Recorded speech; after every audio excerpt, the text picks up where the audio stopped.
Case 1. Betty Broderick. She fired 5 bullets into the bodies of her ex-husband and his new wife as they slept. Betty Broderick didn't run. She didn't hide the gun. She called her daughter and said, quote, "I shot your father." This is the story of a woman who spent 17 years building a man's career, only to watch him destroy her life piece by piece, until she snapped. But this isn't just about a woman who killed. This is about power, betrayal, and what happens when someone loses absolutely everything they believe their life was built on. Elizabeth Bisceglia was born November 7, 1947, in Eastchester, New York. She was the third of 6 children in a strict Irish-Italian Catholic household. Her father, Frank, owned a successful plastering business. Her mother, Marita, had one mission: train her daughters to be perfect housewives. Betty later said she was, quote, "trained to be a housewife since the day she was born." The message was clear from childhood. A woman's value came from her husband's success and her ability to support him. Betty absorbed this message completely. She attended College of Mount St. Vincent in the Bronx, earned an accelerated degree in early childhood education, and in 1965, at just 17 years old, she met Daniel T. Broderick III at a Notre Dame football weekend dance. Dan was 21, a pre-med senior with massive ambition. He wrote on a napkin, "Daniel T. Broderick III, MDA, Doctor of Medicine." That was his introduction, not his name, not a compliment. His future title. Betty later wrote that Dan never once wavered from his goal of making her his wife. They married April 12, 1969. Betty came back from their honeymoon pregnant. This is important because it shows how quickly Betty's life became about serving Dan's ambitions. Over the next decade, she worked multiple jobs, selling Tupperware, selling Avon, waitressing, to put Dan through Cornell Medical School and Harvard Law School. She worked while pregnant. She worked with babies on her hip. She scrimped and saved every dollar. They ate spaghetti for dinner most nights. They lived in tiny apartments. Betty made Dan suits last year's. She did everything required of a supportive wife in the 1970s. They had 4 children: Kim in 1970, Lee in 1971, Daniel IV in 1976, and Red in 1979. They also had a son who died 4 days after birth, a tragedy that haunted Betty for the rest of her life. Through it all, Dan studied. Dan advanced. Dan climbed. And Betty supported him every single step.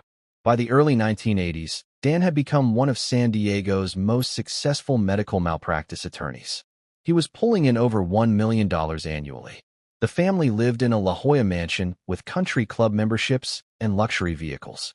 Betty thought she had everything. She thought the years of sacrifice had paid off. She thought she was finally going to enjoy the fruits of their labor together. Then, in the fall of 1982, Dan hired a 21-year-old woman named Linda Kolkina as his legal assistant. Linda was a former Delta Airlines flight attendant.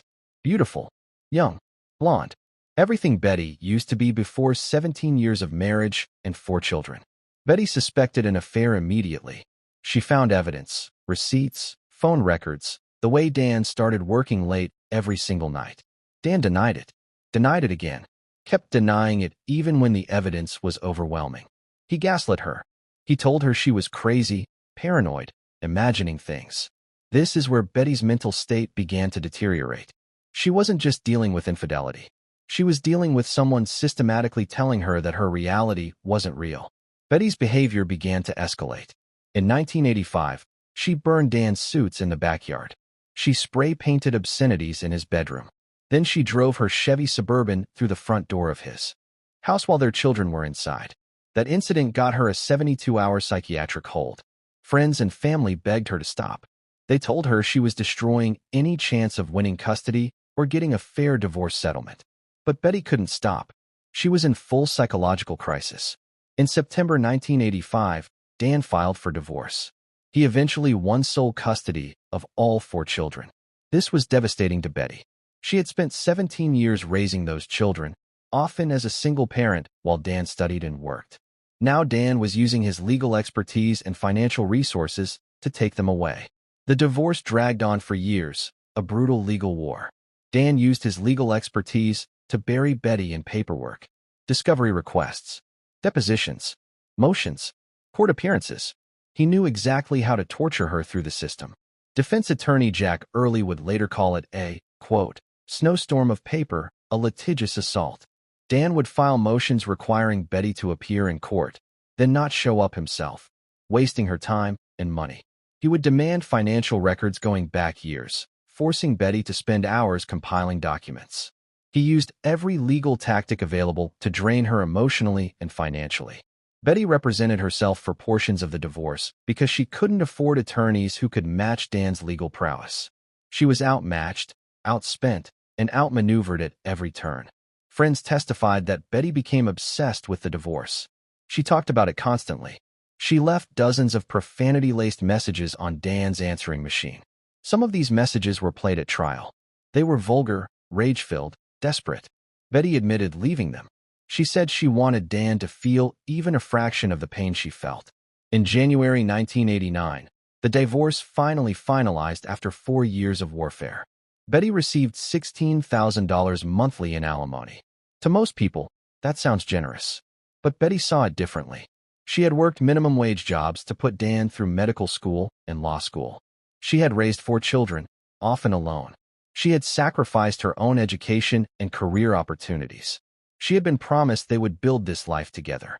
And now Dan was paying her what she saw as pocket change while he lived in a mansion with Linda, driving luxury cars, and taking exotic vacations.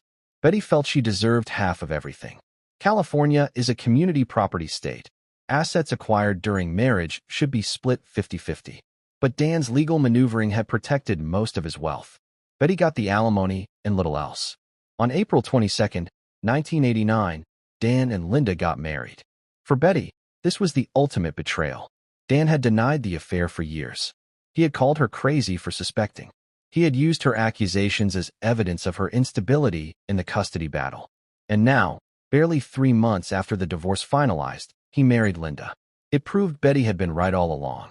1 month earlier, Betty had purchased a Smith & Wesson .38 caliber revolver. She later claimed she bought it for protection. She said she was afraid of Dan. Friends testified Betty talked constantly about the gun, about confronting Dan, about making him pay for what he'd done. On November 3rd, Dan sent Betty a letter threatening to file criminal complaints if her harassing phone messages didn't stop. The letter was formal, cold, threatening. It pushed Betty over the edge. 2 days later, at approximately 5:30 in the morning on November 5, 1989, Betty drove to Dan and Linda's home in the Hillcrest neighborhood. She used a key she had taken from her daughter Kim weeks earlier. She had been planning this. She crept through the dark house to the master bedroom on the 2nd floor. She raised the revolver. She fired all 5 rounds in rapid succession. The sound was deafening in the enclosed bedroom.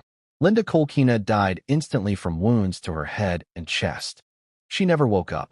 Dan Broderick was hit as he reached for the telephone on the nightstand. His final words, according to Betty, were, "Okay, you got me." But here's the critical detail that shows this wasn't a crime of sudden passion. Betty removed the telephone from the bedroom and placed it in the hallway. She made sure Dan couldn't call for help. She let him bleed out on the bedroom floor. This single act, removing the phone, would become crucial evidence of premeditation at trial. If Betty had fired in a rage and immediately fled, prosecutors might have accepted a manslaughter plea. But she took the time to ensure Dan would die. The bodies were discovered hours later by Betty's boyfriend, Brad Wright, who Dan and Linda had planned to meet for brunch. Brad arrived at the house around 9 o'clock, knocked, received no answer, and let himself in with a key. He found the carnage upstairs. Betty didn't go into hiding. She didn't flee to Mexico or another state. She turned herself in the same day after confessing to her daughter, Lee, over the phone. Lee, who had maintained a relationship with Betty throughout the divorce, immediately called the police. Betty never denied pulling the trigger. From the moment of her arrest, she admitted killing Dan and Linda. Her only question was whether it would be considered murder or something less. The first trial started in October 1990. The case attracted massive media attention. It had everything: wealth, infidelity, revenge, suburban tragedy. Court TV broadcast portions of the proceedings. Newspapers ran daily updates. The trial lasted weeks. Prosecutor Carrie Wells presented a straightforward case of premeditated murder. Betty had bought the gun a month before the wedding. She had taken the key from her daughter weeks in advance. She had entered their home in the dark hours of the morning when she knew they'd be asleep and vulnerable. She had disabled the phone to prevent Dan from calling for help. Every action showed planning, calculation, intent. Defense attorney Jack Early presented a different narrative. He painted Dan as a psychological abuser who had systematically destroyed Betty over years. He argued that Dan's, quote, snowstorm of paper, a litigious assault, had driven Betty to a complete psychological breakdown. Early called expert witnesses who testified about battered woman syndrome, about the psychological impact of long-term emotional abuse, about how someone can snap after years of provocation. The defense brought in psychiatrists. Dr. Park Dietz, a prominent forensic psychiatrist, diagnosed Betty with histrionic and narcissistic personality disorders. Histrionic personality disorder is characterized by excessive attention-seeking, emotional overreaction, and difficulty accepting criticism. Narcissistic personality disorder involves an inflated sense of self-importance, need for admiration, and lack of empathy. The defense's own expert, Dr. Catherine DeFrancesca, agreed Betty was, quote, histrionic with narcissistic features.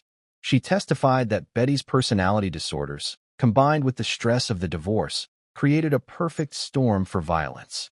Betty testified in her own defense. She spent days on the witness stand. She cried. She raged. She explained how Dan had destroyed her life piece by piece. She talked about the years of working minimum-wage jobs while Dan went to school. She talked about raising 4 children essentially alone.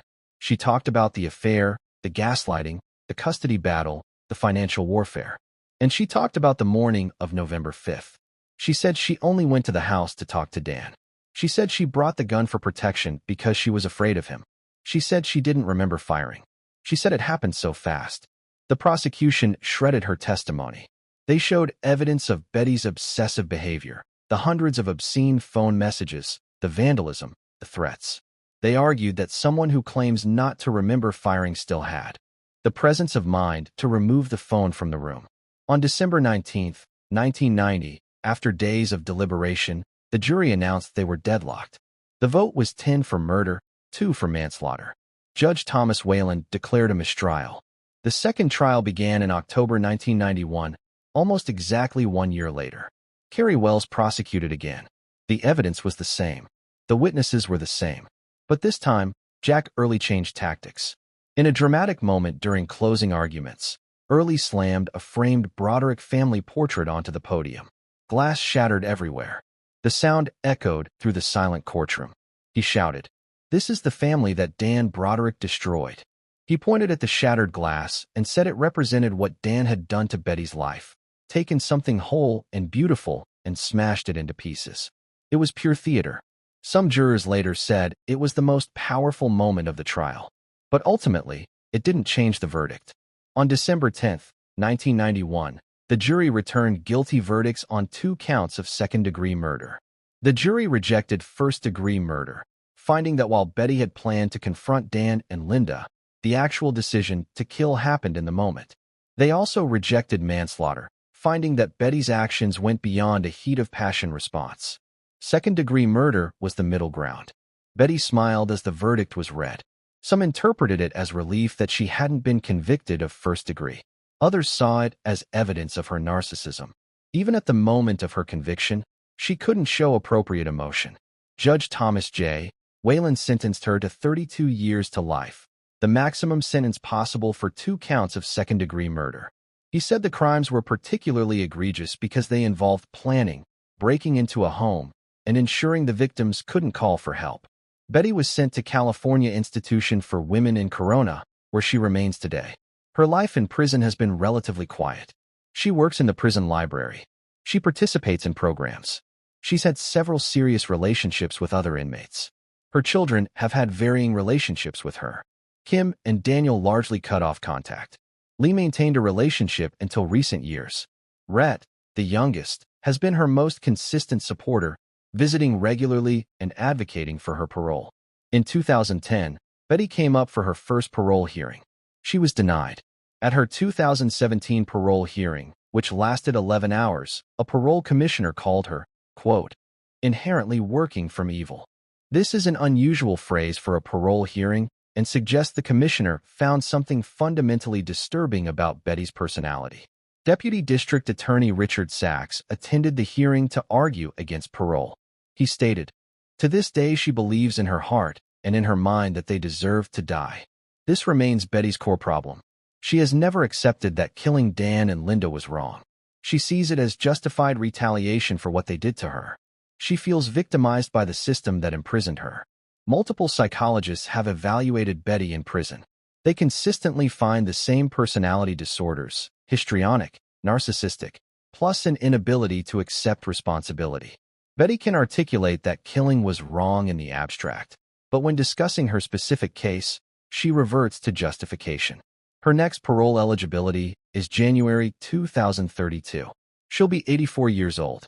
Given her previous denials and her continued inability to show genuine remorse, it's unlikely she'll be released. The Betty Broderick case has had enormous cultural impact. 2 television movies aired in 1992, both starring Meredith Baxter as Betty. Baxter received an Emmy nomination for her portrayal. The movies presented Betty sympathetically, focusing on Dan's emotional abuse and the unfair divorce proceedings. Journalist Bella Stumbo spent years covering the case and wrote the acclaimed book Until the 12th of Never, The Final Betrayal of Betty Broderick. Stumbo had unprecedented access to Betty and presented a complex portrait of a woman driven to madness by a system rigged against her. In 2020, USA Network aired Dirty John, the Betty Broderick story, as the second season of their true crime anthology series. Amanda Peet played Betty, and Christian Slater played Dan. The series was more nuanced than the 1992 films, showing both Betty's victimization and her escalating violence. Betty gave an interview from prison where she said, quote, "I have regrets, not remorse." She explained, "I regret the impact on my children. I regret losing my freedom. I regret that things reached this point. But I don't feel remorse for killing Dan and Linda because they destroyed my life first." This distinction, regrets versus remorse, is crucial. Regret is about consequences to yourself. Remorse is about empathy for your victims. Betty can feel sorry for how the murders affected her life, but she cannot feel sorry for Dan and Linda's deaths because she believes they deserved it. The Betty Broderick case remains one of the most infamous crimes in California history because it forces us to ask uncomfortable questions. At what point does a person break? Is there a level of emotional abuse that mitigates murder? Should the legal system better protect women whose husbands use their professional advantages to destroy them in divorce proceedings? Dan Broderick was a brilliant attorney who used every legal tool available to defeat Betty in their divorce. Was that ethical? Was it legal abuse? Or was it simply effective lawyering? Betty Broderick responded to that legal warfare by committing double murder. Was she a battered woman who snapped? Or was she a narcissist who couldn't accept losing? The court said she was a murderer. She received 32 years to life. But the public remains divided. Some see Betty as a villain who killed in cold blood. Others see her as a victim of a sexist system that allowed a powerful man to destroy his wife and then punished her for fighting back. Betty Broderick will die in prison. That much is certain. But the debate about her case, about power, gender, revenge, and justice, continues more than 30 years later. Case 2, Nanette Packard. She placed a magazine ad that read, "I know how to take care of my man if he knows how to take care of me." The category? Wealthy men only. Within 3 years, the millionaire who answered that ad would be shot 6 times in his own kitchen while making a sandwich. And it would take 15 years to prove Nanette Packard pulled the strings.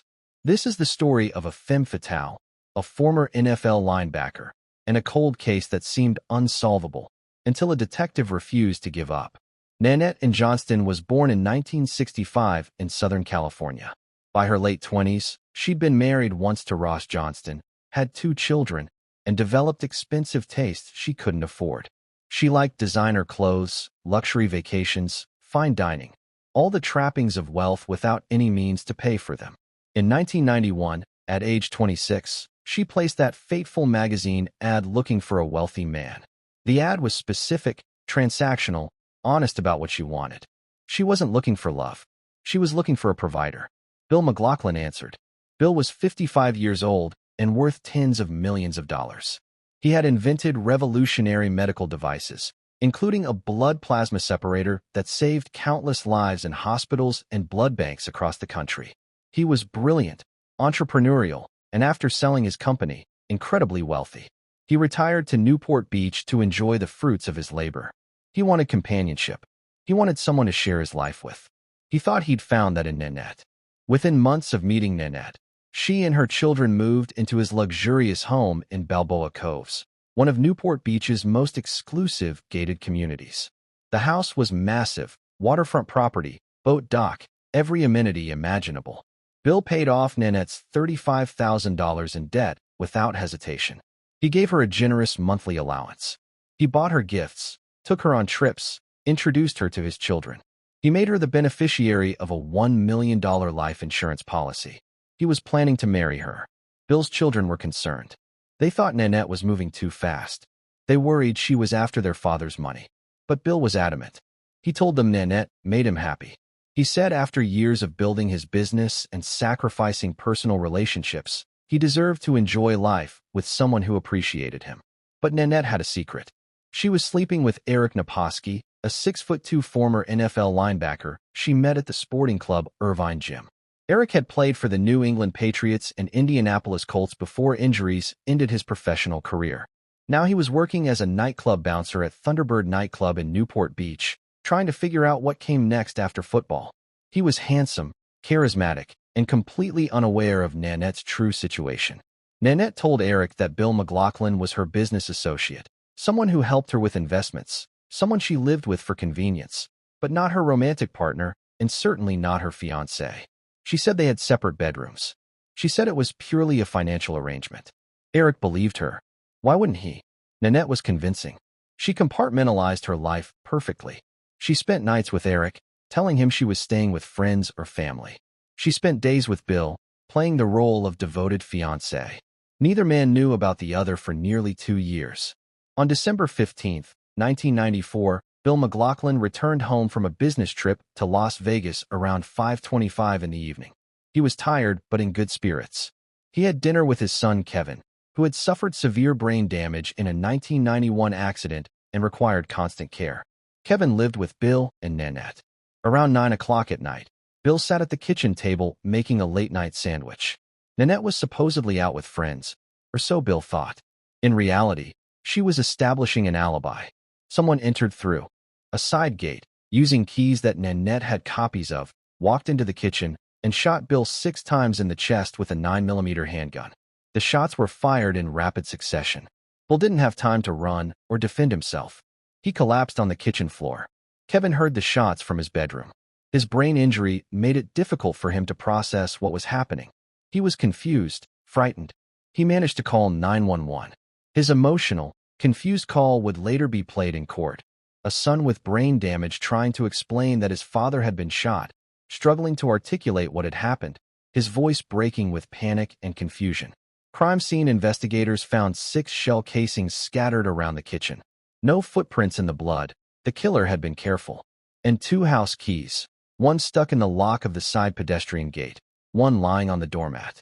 These were keys to a pedestrian gate that allowed someone to enter the gated community without going through the main entrance where they'd be logged by security. Nanette arrived home around 10 o'clock, about an hour after the murder. She appeared emotionally upset when police questioned her. She cried.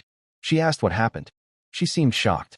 But the next morning, less than 12 hours after Bill's death, she called the insurance agent asking about the $250,000 payout. The agent later testified that Nanette spoke without emotion. Matter of fact, no grief in her voice. Just asking when she'd get the money and how the payment would be processed. Police immediately suspected Nanette and Eric Naposki. The circumstances were too convenient.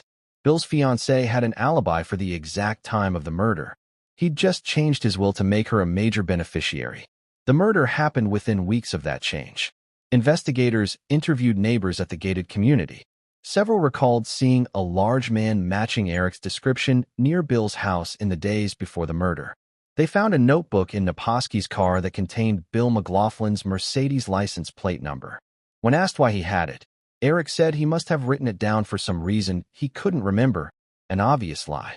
They discovered Naposki owned a 9mm Beretta, the same type of weapon used to kill Bill. But there were problems with the case. No murder weapon was ever found. Eric claimed he threw his Beretta in the ocean months before the murder, though no one could verify this. Phone records appeared to give Naposki an alibi. Calls were made from his apartment around the time of the murder, suggesting he was home. Without the murder weapon and with the phone records suggesting Eric was elsewhere, prosecutors twice declined to file charges. The case went cold. Key phone records were later destroyed as part of routine evidence disposal, making it even harder to revisit the case. Meanwhile, Nanette didn't waste time mourning. She collected the insurance money. She started forging Bill's signature on checks, draining his accounts. Between the insurance payout and the money she stole from his estate, Nanette took nearly $750,000. In 1996, she pleaded guilty to forgery for stealing the money. She served 180 days in jail, basically a slap on the wrist for stealing $750,000 from a dead man's estate. Then she moved on with her life. She married again, then married a third time. By the mid-2000s, she was living as a suburban housewife in Ladera Ranch with her third husband and children. She thought she had gotten away with murder. For 14 years, Bill McLaughlin's family waited for justice. His children never believed Nanette's story. They knew she had killed their father or arranged his murder. But without evidence strong enough to prosecute, they were powerless. Then, in 2008, Orange County District Attorney Investigator Larry Montgomery decided to take another look at the case. Montgomery was a veteran investigator known for his persistence. He believed someone had murdered Bill McLaughlin and that Nanette and Eric had conspired to do it. He just needed to prove it. Montgomery spent 2 years reviewing every piece of evidence. He listened to 60 interview tapes from the original investigation. He tracked down witnesses who had disappeared or moved away. He looked for inconsistencies in statements. He searched for new forensic techniques that might reveal evidence the original investigators missed. And he found the breakthrough. A woman named Suzanne Koger came forward. She had been Eric Naposki's neighbor in the mid-90s. She told Montgomery that Eric had discussed, quote, blowing up Bill's plane as a way to kill him. She said Eric had talked about how much money Nanette would inherit when Bill died. And she testified that once, when she directly asked Eric if he killed Bill McLaughlin, he smiled and said, quote, maybe I did it, maybe I didn't. That quasi-confession was crucial. Montgomery also worked with traffic engineers to prove that the phone records didn't actually provide Eric with an alibi. The calls made from Eric's apartment could have been made using an answering machine or by someone else. And driving tests proved that Eric had time to drive from Bill's house back to his apartment, make calls, and establish presence there, all within the window of the murder. Montgomery traced the financial connections, showing that Nanette had forged a $250,000 check from Bill's account the day before the murder. She was already spending his money before he was dead. The evidence wasn't perfect. There still wasn't a murder weapon. There weren't eyewitnesses to the shooting. But there was a mountain of circumstantial evidence that, taken together, told a clear story. Nanette wanted Bill's money. She couldn't leave him without losing access to that money. So she manipulated her boyfriend Eric into killing Bill, probably by convincing him that Bill was abusive or threatening. In May 2009, almost 15 years after the murder, police arrested Nanette at her Ladera Ranch home. She was now on her third marriage, living a comfortable suburban life. Her children were grown. She looked like any other middle-aged housewife. Officers took her into custody in front of her neighbors. The arrest made national news. Eric Naposki was arrested in Connecticut, where he'd moved after leaving California. His arrest was dramatic, a multi-agency operation involving officers with machine guns, treating him as an extremely dangerous suspect. Eric was huge, trained in combat, and potentially violent. They weren't taking chances. Naposki's trial came first in 2011. Prosecutor Matt Murphy, known for his aggressive courtroom style, argued that Eric pulled the trigger but Nanette orchestrated everything. Murphy's key argument was about Eric's lies to police. Murphy told the jury, the single most important piece of evidence was the way he lied to the police. Eric claimed he barely knew Bill. He claimed he thought Nanette was single. He claimed his Beretta had been thrown away months before. Every claim was provably false. The jury convicted him of first-degree murder with special circumstance of financial gain. The special circumstance meant he would face life without parole instead of a lesser sentence. Nanette Packard's trial came in January 2012. The prosecution presented essentially the same evidence, but focused more on Nanette as the mastermind. They showed the forged checks. They showed her calls to the insurance company. They showed her manipulation of both Bill and Eric. The defense argued that Eric acted alone, that Nanette knew nothing about his plans, that she was as much a victim as Bill. The jury took just 3 hours to convict her. 3 hours to review weeks of evidence and testimony. They saw through her lies immediately. Bill McLaughlin's daughter, Kim, gave a victim impact statement that was devastating. She looked directly at Nanette and said, "The destructive trail of deceit is astounding. Your web of lies has caught up to you, finally. You took my father from us for money. You manipulated a man into killing him. You spent 15 years living free while we grieved. But justice has found you." Both Nanette Packard and Eric Naposki were sentenced to life in prison without the possibility of parole. They will both die in prison. Naposki maintains his innocence to this day. His case was reviewed by the Orange County Innocence Project in 2018, but they found no grounds for appeal. He claims Nanette manipulated him, but he won't admit to pulling the trigger. Nanette trains service dogs in prison through the Little Angels program. In a 2021 interview with ABC News, she said, "Had I not been having an affair, Bill would be alive still." It's the closest she's come to accepting responsibility. But notice the language. She doesn't say, "if I hadn't arranged his murder," or "if I hadn't manipulated Eric." She frames it as if the affair itself was the problem, not the conspiracy to commit murder. The Nanette Packard case is a reminder that cold cases are never truly closed. Somewhere, a detective might be reviewing old files. A witness might come forward. Technology might advance. Memories might crystallize. And 15 years later, justice might finally arrive. Bill McLaughlin's family waited a decade and a half for answers. They never stopped believing Nanette was guilty.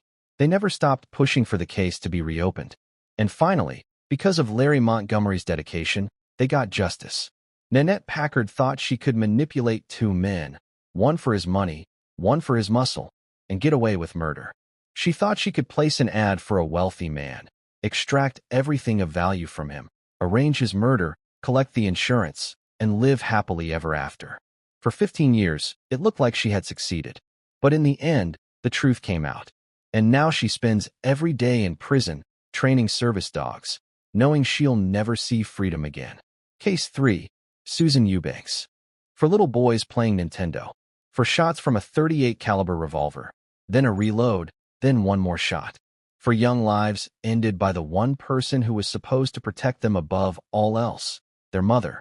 Susan Eubanks murdered all 4 of her sons in October 1997 in what a judge would call, quote, "the single most horrific criminal episode in the history of this county." This is the story of a woman who chose revenge over her children's lives, who decided that if she couldn't be happy, no one in her family would be happy, who pulled the trigger on her own babies and then tried to kill herself. Susan Diane Eubanks was born June 26, 1964, into absolute chaos. Her mother and stepfather were severe alcoholics who fought constantly and violently. Her mother physically abused her, hitting, slapping, berating.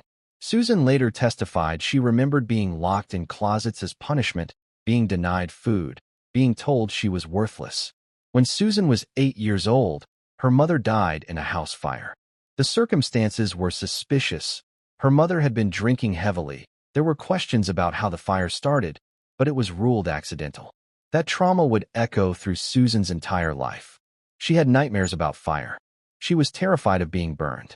And she lost the one parent she had, as abusive as that parent was. Susan was bounced between relatives after her mother's death. No one really wanted her. She was a traumatized, difficult child. She suffered additional abuse and neglect in the homes she was placed in. One uncle sexually molested her. An aunt told her she'd end up just like her mother, drunk and dead. Later appeals would reveal evidence of brain damage from fetal alcohol syndrome. Susan's mother drank throughout her pregnancy. Doctors who examined Susan in prison found physical abnormalities consistent with prenatal alcohol exposure, facial features, brain structure differences, cognitive deficits. She made her first suicide attempt at age 8, shortly after her mother's death. She swallowed a bottle of pills she found in a bathroom cabinet. She was hospitalized and survived, but no one provided ongoing mental health treatment. This was the mid-1970s. Child mental health wasn't a priority. As an adult, Susan tried to build a normal life. She completed vocational training and worked as a medical technician at Palomar Hospital, where she was well-liked by colleagues. She was good at her job, responsible, showed up on time. For a few years, it seemed like she might escape her traumatic past. Then a back injury led to disability. Susan hurt her back lifting a patient and couldn't continue working. She went on disability payments, which were barely enough to survive on. She was prescribed pain medications, opiates, and quickly became addicted. The addiction spiraled. She started taking more than prescribed. She sought pills from multiple doctors. She bought them illegally, and she racked up $40,000 in credit card debt, much of it funding her addiction. Susan had 4 sons from multiple relationships. Brandon, 14 years old, was from her first serious relationship. Austin, 7, Brigham, 6, and Matthew, just 4, were from her marriage to Eric Eubanks. She loved her children, by all accounts. Teachers said she attended school events. Neighbors said the boys were well cared for, clean, fed. But Susan's life was falling apart. Susan's second husband, Eric Eubanks, had been convicted of misdemeanor spousal battery in June 1997. The relationship was violent and toxic. Eric had hit Susan during arguments. Susan had hit Eric. The police had been called multiple times. Susan filed for divorce in September, determined to get out of the marriage. Then she began an on-and-off relationship with a man named Renee Dodson.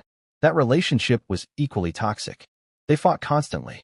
There was physical violence on both sides. Friends described it as destructive, 2 people who brought out the worst in each other. On October 26, 1997, Susan and Dodson went to a bar to watch football. It was supposed to be a casual Sunday afternoon, but the day deteriorated rapidly into violence. Susan accused Dodson of flirting with the bartender. They argued. Susan slapped Dodson in the parking lot. He tried to leave in his van. Susan jumped into the van and slammed it into gear at 30 miles per hour while Dodson was partially outside the vehicle, trying to stop her. He could have been killed. When they got back to Susan's house, the fighting continued. Susan was in a rage. She slashed all 4 of Dodson's tires with a knife. She put sugar in his gas tank, destroying the engine. She screamed that he had ruined her life, that all men ruined her life, that she was done with all of it. Deputy Daniel Dees was called to escort Dodson to retrieve his belongings safely. Dees later testified about what he witnessed. Susan was out of control, screaming, throwing things.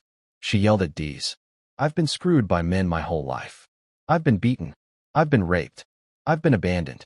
And I'm done." Dodson gathered his things and left. But he was worried. He called Eric Eubanks and warned him, "You need to check on the boys. Susan's been talking about killing herself and taking the boys with her. She said she can't let them grow up and become men like us." Eric didn't take the warning seriously enough. He thought Susan was just venting, being dramatic. He didn't go to the house. Susan left a voicemail for Eric. Just 2 words, "Say goodbye." Between 7:12 and 7:34 that evening, investigators established this timeline through phone records and forensic evidence. Susan shot all 4 of her sons with a .38 caliber revolver. The gun held only 5 rounds. That means she reloaded during the shootings.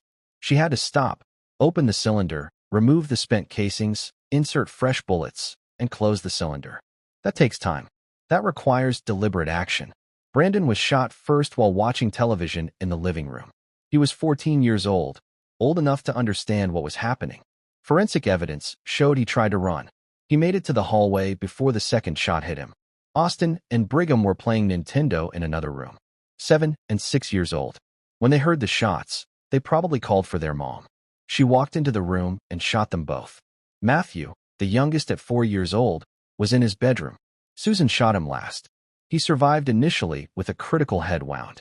He was rushed to the hospital and underwent emergency surgery. But the damage was too severe. He died the next day. Susan left 5 handwritten notes scattered around the house. These notes were chilling in their calm, deliberate tone. To Eric, "You betrayed me. You destroyed our family. Now it's time for you to do the same. You'll have to live with knowing they're gone because of you." To Renee Dodson, "See ya." The mocking tone was disturbing. To Brandon's father, I can't let him live without his brothers. They need to be together. A note to her own mother, who had been dead for nearly 3 decades. I'm sorry I couldn't be stronger like you wanted. And a note explaining her finances and funeral wishes. Then Susan shot herself in the stomach. But she survived. The bullet missed major organs. When police arrived, alerted by neighbors who heard the shots, they found a scene of unimaginable horror. 4 little boys, dead or dying. Their mother wounded but conscious. And notes explaining she had done this deliberately. The trial began with prosecutor Bonnie Howard Reagan arguing that this was revenge, pure and simple. Susan had a choice to let her children live or to punish Eric Eubanks and Renee Dodson for the failed relationships. She made the wrong choice. She chose to destroy Eric and Renee by killing the children.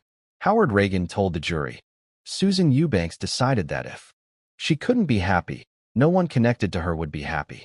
She decided her children were better off dead than alive without her. And she executed them, one by one, with enough time between shootings to reload the gun. The defense argued Susan had suffered a psychotic break due to decades of trauma. They presented evidence of her horrific childhood, the abuse, the mother's death, the sexual molestation, the neglect. They showed documentation of fetal alcohol syndrome and brain damage that impaired her judgment and emotional regulation. They brought in psychiatrists who testified Susan was not mentally capable of forming intent to kill. They said she dissociated during the murders, that she wasn't fully aware of what she was doing. But the prosecution's rebuttal was devastating. They pointed to the notes, written before the murders, showing planning. They pointed to the reload, proving she made a conscious decision to continue killing after the first 5 shots. They showed that Susan had enough presence of mind to shoot herself in a non-lethal location after killing her children. If she truly wanted to die, why not shoot herself in the head? The jury deliberated just 2 hours on the guilt phase. 2 hours to decide that Susan Eubanks was guilty of 4 counts of first-degree murder, special circumstances of multiple murder. During the penalty phase, the defense presented more evidence of Susan's traumatic life. They brought in relatives who testified about the abuse she suffered. They brought in addiction experts who explained how prescription opiate addiction alters brain chemistry. They begged the jury to show mercy. But the prosecution presented testimony from Brandon's father, John Armstrong. He described his son, a teenage boy with his whole life ahead of him, who loved sports and music and wanted to be an engineer. He described Austin, Brigham, and Matthew, little boys who loved Nintendo and playing outside and watching cartoons. He said, Susan Eubanks didn't just kill for children. She killed for futures, for lifetimes of experiences, relationships, joy, contribution. She ended all of it because she was angry at men. My son died because his mother was mad at her boyfriend. The jury recommended death. Judge Joan Weber looked at Susan during sentencing and declared, This is the single most horrific criminal episode in the history of this county. You killed 4 defenseless children in cold blood. You took time to reload the gun. You left them to die while you wrote notes. There is no punishment adequate for what you've done, but the law provides for the maximum, and that's what you'll receive. Susan Eubanks was sentenced to death. She spent years on death row at Central California Women's Facility in Chowchilla, in the condemned women's wing. She participated in limited programming. She had few visitors. Her surviving relatives mostly cut off contact. Then, in October 2024, there was a major development. Susan was re-sentenced to life in prison without the possibility of parole. The San Bernardino County District Attorney's Office declined to pursue the death penalty given California's moratorium on executions. Governor Gavin Newsom had issued a moratorium in 2019, halting all executions indefinitely. With no realistic possibility of execution, the DA's office agreed to re-sentence Susan in exchange for her dropping all appeals. She is now 60 years old. She will die in prison. There will be no parole hearings. No possibility of release. She will spend the next 30 or 40 years behind bars until she dies of old age. Brandon's father, John Armstrong, started a nonprofit organization called Brandon's House after his son's murder. The website is brandonshouse.org. Its mission is to educate people about filicide when parents kill their children. The organization works to prevent these tragedies by raising awareness about warning signs, providing resources for struggling parents, and advocating for better mental health services. John Armstrong has spent decades trying to make meaning from the senseless murder of his son. He speaks at conferences. He works with lawmakers. He trains social workers and police officers to recognize when a parent is in crisis. He's determined that Brandon's death will save other children's lives. The Susan Eubanks case raises painful questions about mental illness, domestic violence, and where society's responsibility lies. Susan had a documented history of trauma, addiction, and mental health crises. Multiple people knew she was in trouble. Renee Dodson literally warned Eric Eubanks that Susan was talking about killing herself and the boys. But no one could stop what happened next. Should social services have intervened earlier? Should Susan's disability and addiction have triggered mandatory mental health evaluations? Should someone have petitioned for the children to be removed from her care? These questions haunt everyone connected to the case. For little boys lost their lives because their mother decided that if she couldn't have happiness, no one would. Brandon was 14. He was starting high school. He played baseball. He wanted to study engineering. Austin was 7. He had just learned to ride a bike without training wheels. He collected Pokemon cards. Brigham was 6. He loved dinosaurs and wanted to be a paleontologist. Matthew was 4. He was still learning to write his name. He loved Sesame Street. They were playing video games. They were watching TV. They were just being kids. And their mother walked into the room and shot them. This case haunts everyone who knows about it because it forces us to confront the darkest possibilities of human nature. We want to believe that mothers protect their children above all else. We want to believe that maternal instinct overrides everything. Susan Eubanks proved that sometimes the person who gave you life is the same person who takes it away. Case 4. Kristen Rossum. He was making a sandwich when he suddenly stopped breathing. That's what she told 911. Her voice was panicked, desperate. But when paramedics arrived, they found something strange. Fresh red rose petals scattered over the dead man's head and shoulders, arranged carefully like a scene from a movie. The movie was American Beauty. The woman was a toxicologist who worked at the county medical examiner's office. And Kristen Rossum had just committed what she thought was the perfect murder. Kristen Rossum was born October 25, 1976, in Memphis, Tennessee. Her father, Ralph, was a distinguished academic who would later become president of Hampton-Sydney College in Virginia. Her mother was accomplished in her own right. Kristen grew up in an upper-middle-class household where education was valued and expectations were high. Kristen was a former child model, described by everyone who knew her as a brainy blonde beauty, the girl who had it all. She was intelligent, earning top grades in science courses. She was beautiful, with blonde hair and blue eyes. She seemed destined for success. Then, at age 16 while attending boarding school, she started using methamphetamine. The reasons aren't entirely clear. Some friends said she wanted to lose weight. Others said she was rebelling against her parents' expectations. Whatever the reason, the addiction took hold quickly. By her late teens, Kristen was using meth regularly.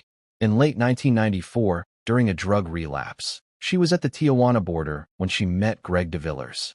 Greg was 26, a computer programmer, a gentle man with a kind heart. He saw this beautiful young woman who was clearly in trouble, and he wanted to help. Greg helped Kristen get clean. He supported her through detox.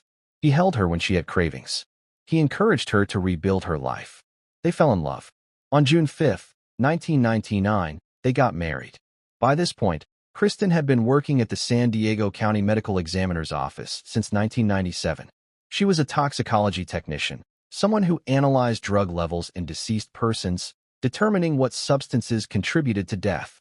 It was a prestigious position for someone her age. She had access to sophisticated equipment, dangerous chemicals, and detailed knowledge of how drugs affect the human body. Greg and Kristen seemed happy in their early marriage. They had a small apartment. They adopted a dog.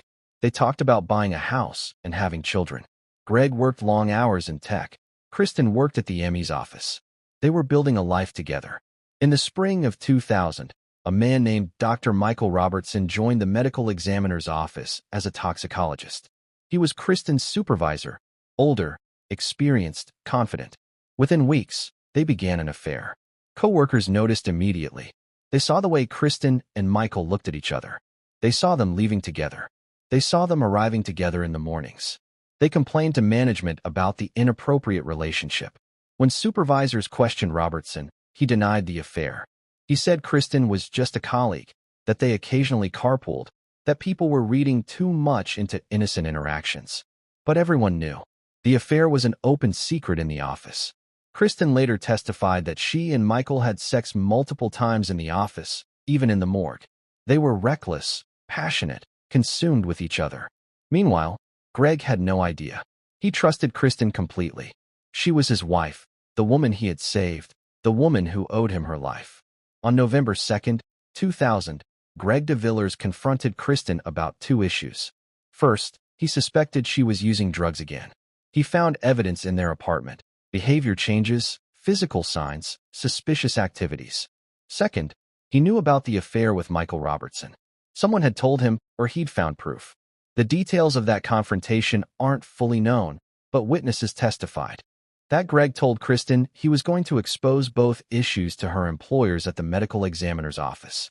That would destroy Kristen's career. She would be fired immediately. She would likely lose her toxicology certification. She might face criminal charges for drug use and for stealing drugs from the office. Her entire life would implode. 4 days later, on November 6, 2000, at 9:15 in the evening, Kristen called 911. Her voice on the recording was panicked. "My husband, he's not breathing.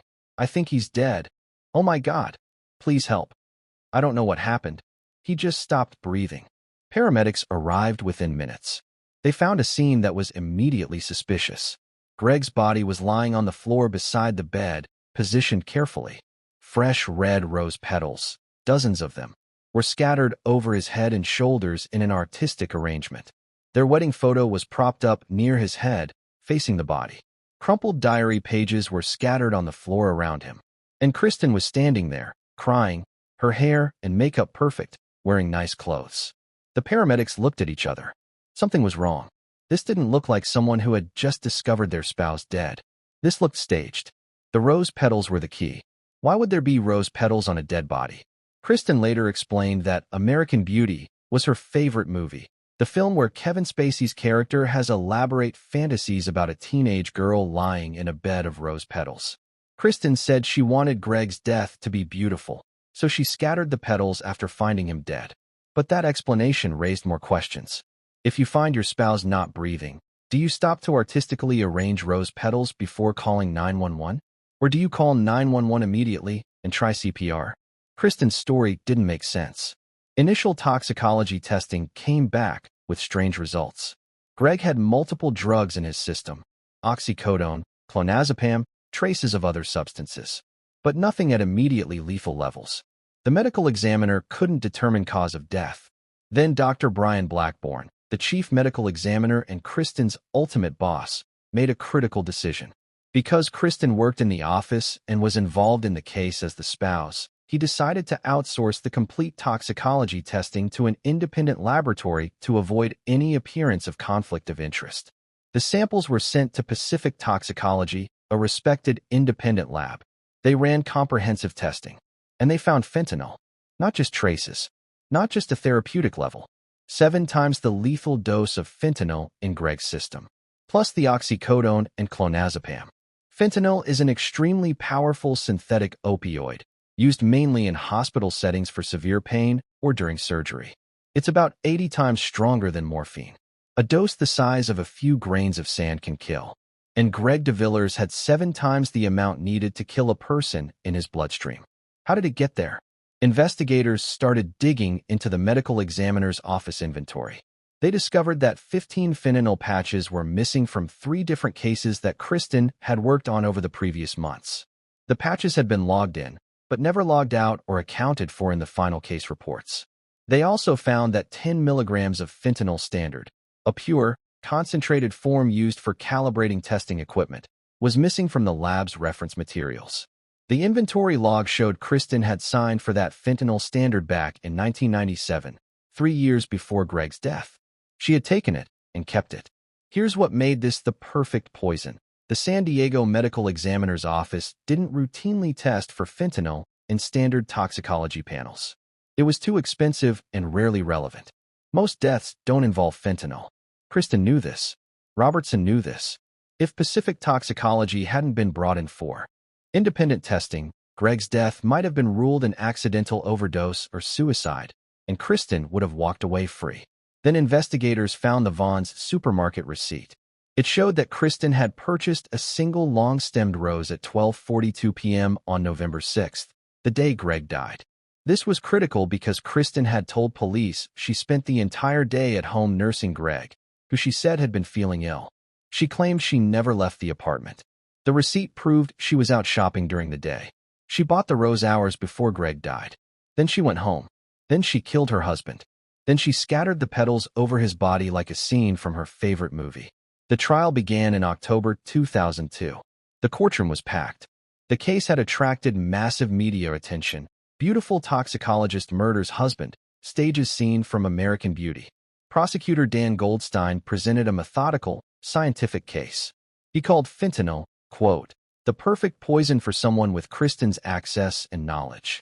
He explained how Kristen had stolen fentanyl over a period of years, hoarding it, waiting for the right moment. He showed that Kristen had motive. Greg threatened to expose her drug use and affair, which would destroy her career. He showed opportunity. She was alone with Greg in their apartment. He showed means. She had access to fentanyl and detailed knowledge of how to administer it. In a dramatic courtroom moment, Goldstein pointed to an empty chair in the gallery and told jurors that Michael Robertson, quote, might as well be sitting there as an unindicted co-conspirator. Robertson had fled to Australia before he could be charged and refused to return to the United States despite multiple requests from prosecutors. Dr. Theodore Stanley, an anesthesiologist with 30 years of experience, testified as an expert witness. He said in 3 decades of medical practice, he had never seen fentanyl levels that high in any patient, living or dead. He said, this amount of fentanyl would cause immediate respiratory depression, loss of consciousness, and death within minutes. There is no possible way Greg de Villers administered this to himself. Someone had to have given it to him. Kristen took the stand in her own defense, testifying for over 8 hours across multiple days. She was composed, articulate, and convincing at first. She maintained that Greg had committed suicide. She said he was depressed about their marriage problems. She said he had been talking about death. She said he must have obtained drugs somehow and taken them himself. She explained the rose petals by saying she wanted his death to be beautiful. She cried. She pleaded. She insisted she loved Greg and would never hurt him. But under cross-examination, Prosecutor Goldstein destroyed her credibility. He showed that Greg had no history of depression. Friends and family testified he was happy, optimistic, planning for the future. Goldstein showed that Greg had no access to fentanyl. He wasn't a medical professional, didn't know drug dealers, had no way to obtain it. Goldstein asked Kristen to explain why she bought the rose hours before Greg died if she didn't know he was going to die. She had no good answer. Goldstein asked why she hoarded fentanyl from the ME's office for 3 years. She claimed it was for her own drug use, but medical evidence showed she wasn't using fentanyl. Her toxicology was clean for fentanyl. Goldstein showed the jury that every single element of Kristen's story was a lie. On November 12, 2002, what would have been Greg's 29th birthday, the jury returned a guilty verdict for second-degree murder. The jury found that while Kristen had planned to kill Greg, the actual decision happened relatively quickly, making it second-degree rather than first-degree murder. Kristen Rossum was sentenced to life in prison without the possibility of parole. She showed no emotion when the sentence was read. The de Villers family filed a wrongful death lawsuit against Kristen and was awarded a judgment of $100 million. The amount was later reduced to $10 million on appeal. Not that they'll ever collect it. Kristen has no assets. But it was a statement about the value of Greg's life and the magnitude of Kristen's betrayal. As for Michael Robertson, he was charged under seal with conspiracy to obstruct justice for his role in covering up the affair and potentially helping Kristen obtain or conceal the fentanyl. But he remains in Australia, where he lives as a free man working as a toxicologist. An active arrest warrant awaits him if he ever returns to the United States. Australia has refused extradition requests. Kristen Rossum is now incarcerated at Central California Women's Facility in Chowchilla. She writes for the prison newspaper and participates in the journalism center that opened in 2024. She has given several interviews from prison over the years. In these interviews, Kristen has continued to maintain her innocence. She claims Greg committed suicide and she simply tried to make the scene more beautiful with the rose petals. She says she's the victim of a rush to judgment, that prosecutors needed to blame someone and she was convenient. She says the evidence was circumstantial and the jury got it wrong. But the evidence tells a different story. Kristen had access to fentanyl. She stole it from the ME's office 3 years before the murder. She had motive. Greg threatened to expose her affair and drug use, which would cost her everything. She had opportunity. She was alone with Greg in their apartment the day he died. She bought a single rose hours before his death. She staged an elaborate death scene mimicking her favorite movie. She called 911 only after carefully arranging rose petals, positioning the wedding photo, and scattering diary pages. And most damning of all, she knew the medical examiner's office didn't routinely test for fentanyl. She used her insider knowledge to commit what she thought would be the perfect murder. The Kristen Rossum case is a chilling reminder that intelligence and beauty don't preclude evil. Kristen was a brainy blonde with a promising career in forensic science. She was trusted with one of the most sensitive jobs in law enforcement, analyzing the deaths of others to determine how they died. She had detailed knowledge of toxicology, pharmacology, and how investigations work, and she used every bit of that knowledge to murder her husband. The rose petals weren't a romantic gesture. They were a narcissist's signature. Kristen Rossum wanted credit for her crime. She wanted people to see her artistic touch. She wanted the death scene to be memorable, beautiful, worthy of the movies she loved. She wanted to be remembered. And she is, as a murderer serving life without parole, as a cautionary tale about what happens when someone with specialized knowledge decides to use it for evil. Greg DeVillers was 26 years old when he died. He saved Kristen from drug addiction. He loved her unconditionally. He supported her career. He wanted to build a life with her. And she repaid him by poisoning him with fentanyl, scattering rose petals over his body, and claiming it was suicide. Kristen Rossum will spend the rest of her life in prison. She will never be eligible for parole. She will die behind bars, decades from now, probably still claiming she's innocent. And Greg DeVillers will still be dead, robbed of 50 or 60 years of life by the woman he saved. Case 5. Marjorie Knoller. 2 massive dogs. 1 narrow hallway. 10 minutes of absolute horror. When it was over, 33-year-old Diane Whipple had been mauled so severely that blood extended 4 feet up the walls and 30 feet down the hallway. Her clothes had been torn from her body. She had 77 wounds covering every part of her except the top of her head and the soles of her feet. And the woman who walked those dogs? She didn't call 911. She didn't ask about the victim's condition. She just stood there, covered in blood, more concerned about her animals than the dying woman in the hallway. This is the story of Marjorie Knoller and the first murder conviction in a dog mauling case in California history. Marjorie Knoller was born June 20th, 1955, in Brooklyn, New York. She earned her law degree from McGeorge School of Law in Sacramento and married Robert Noel in 1989. Together, they ran a small law practice from a converted closet in their Pacific Heights apartment in San Francisco, one of the city's most expensive and exclusive neighborhoods. They specialized in prisoner rights cases, taking on clients that other attorneys wouldn't touch. Through their legal work representing inmates, they met a man named Paul Schneider, who went by the nickname Corn-Fed. Schneider was a high-ranking member of the Aryan Brotherhood, one of the most violent prison gangs in America. He was serving 3 life sentences for multiple crimes including armed robbery and assault. Most attorneys would have kept their relationship with someone like Schneider strictly professional. Not Marjorie and Robert. They became deeply, bizarrely involved in Schneider's life. They visited him regularly. They ran errands for him on the outside. They managed his financial affairs. And most fatally, they agreed to take care of his dogs. The dogs were Presa Canarios, a rare breed developed in the Canary Islands for fighting and guarding livestock. These are not family pets.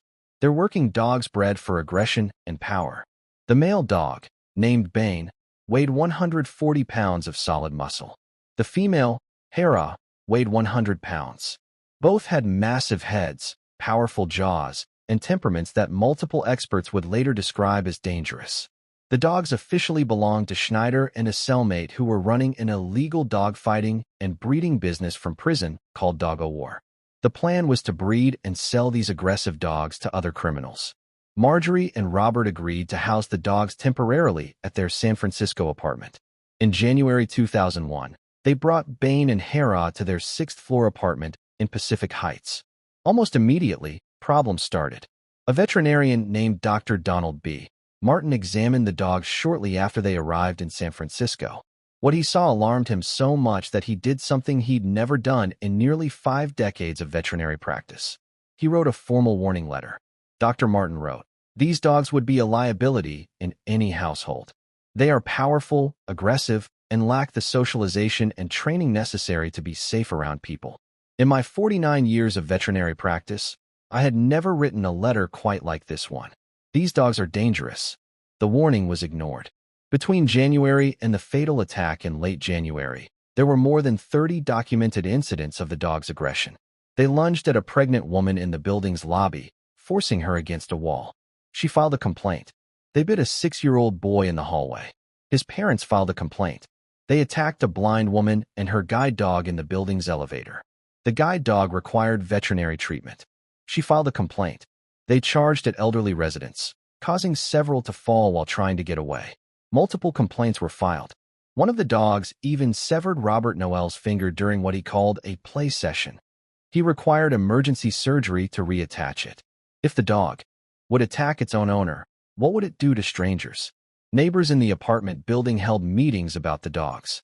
They demanded Marjorie and Robert remove the animals or surrender them to animal control. They presented a petition signed by dozens of residents. Building management sent formal letters warning that the dogs violated building policies and posed a safety threat. Marjorie and Robert's response was defiant. Robert, an attorney, sent legal threats back to anyone who complained. He argued they had a right to keep the dogs. He said people were overreacting. He blamed the victims. The pregnant woman shouldn't have made sudden movements. The child must have provoked the dog. The blind woman's guide dog started it. Marjorie walked the dogs without muzzles, often struggling to control them even though they outweighed her and were far stronger. Witnesses testified she would be pulled down the hallway by the dogs, barely hanging onto the leashes.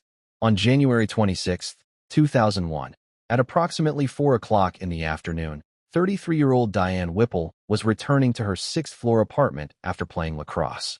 Diane was a lacrosse coach at St. Mary's College, beloved by her players and colleagues.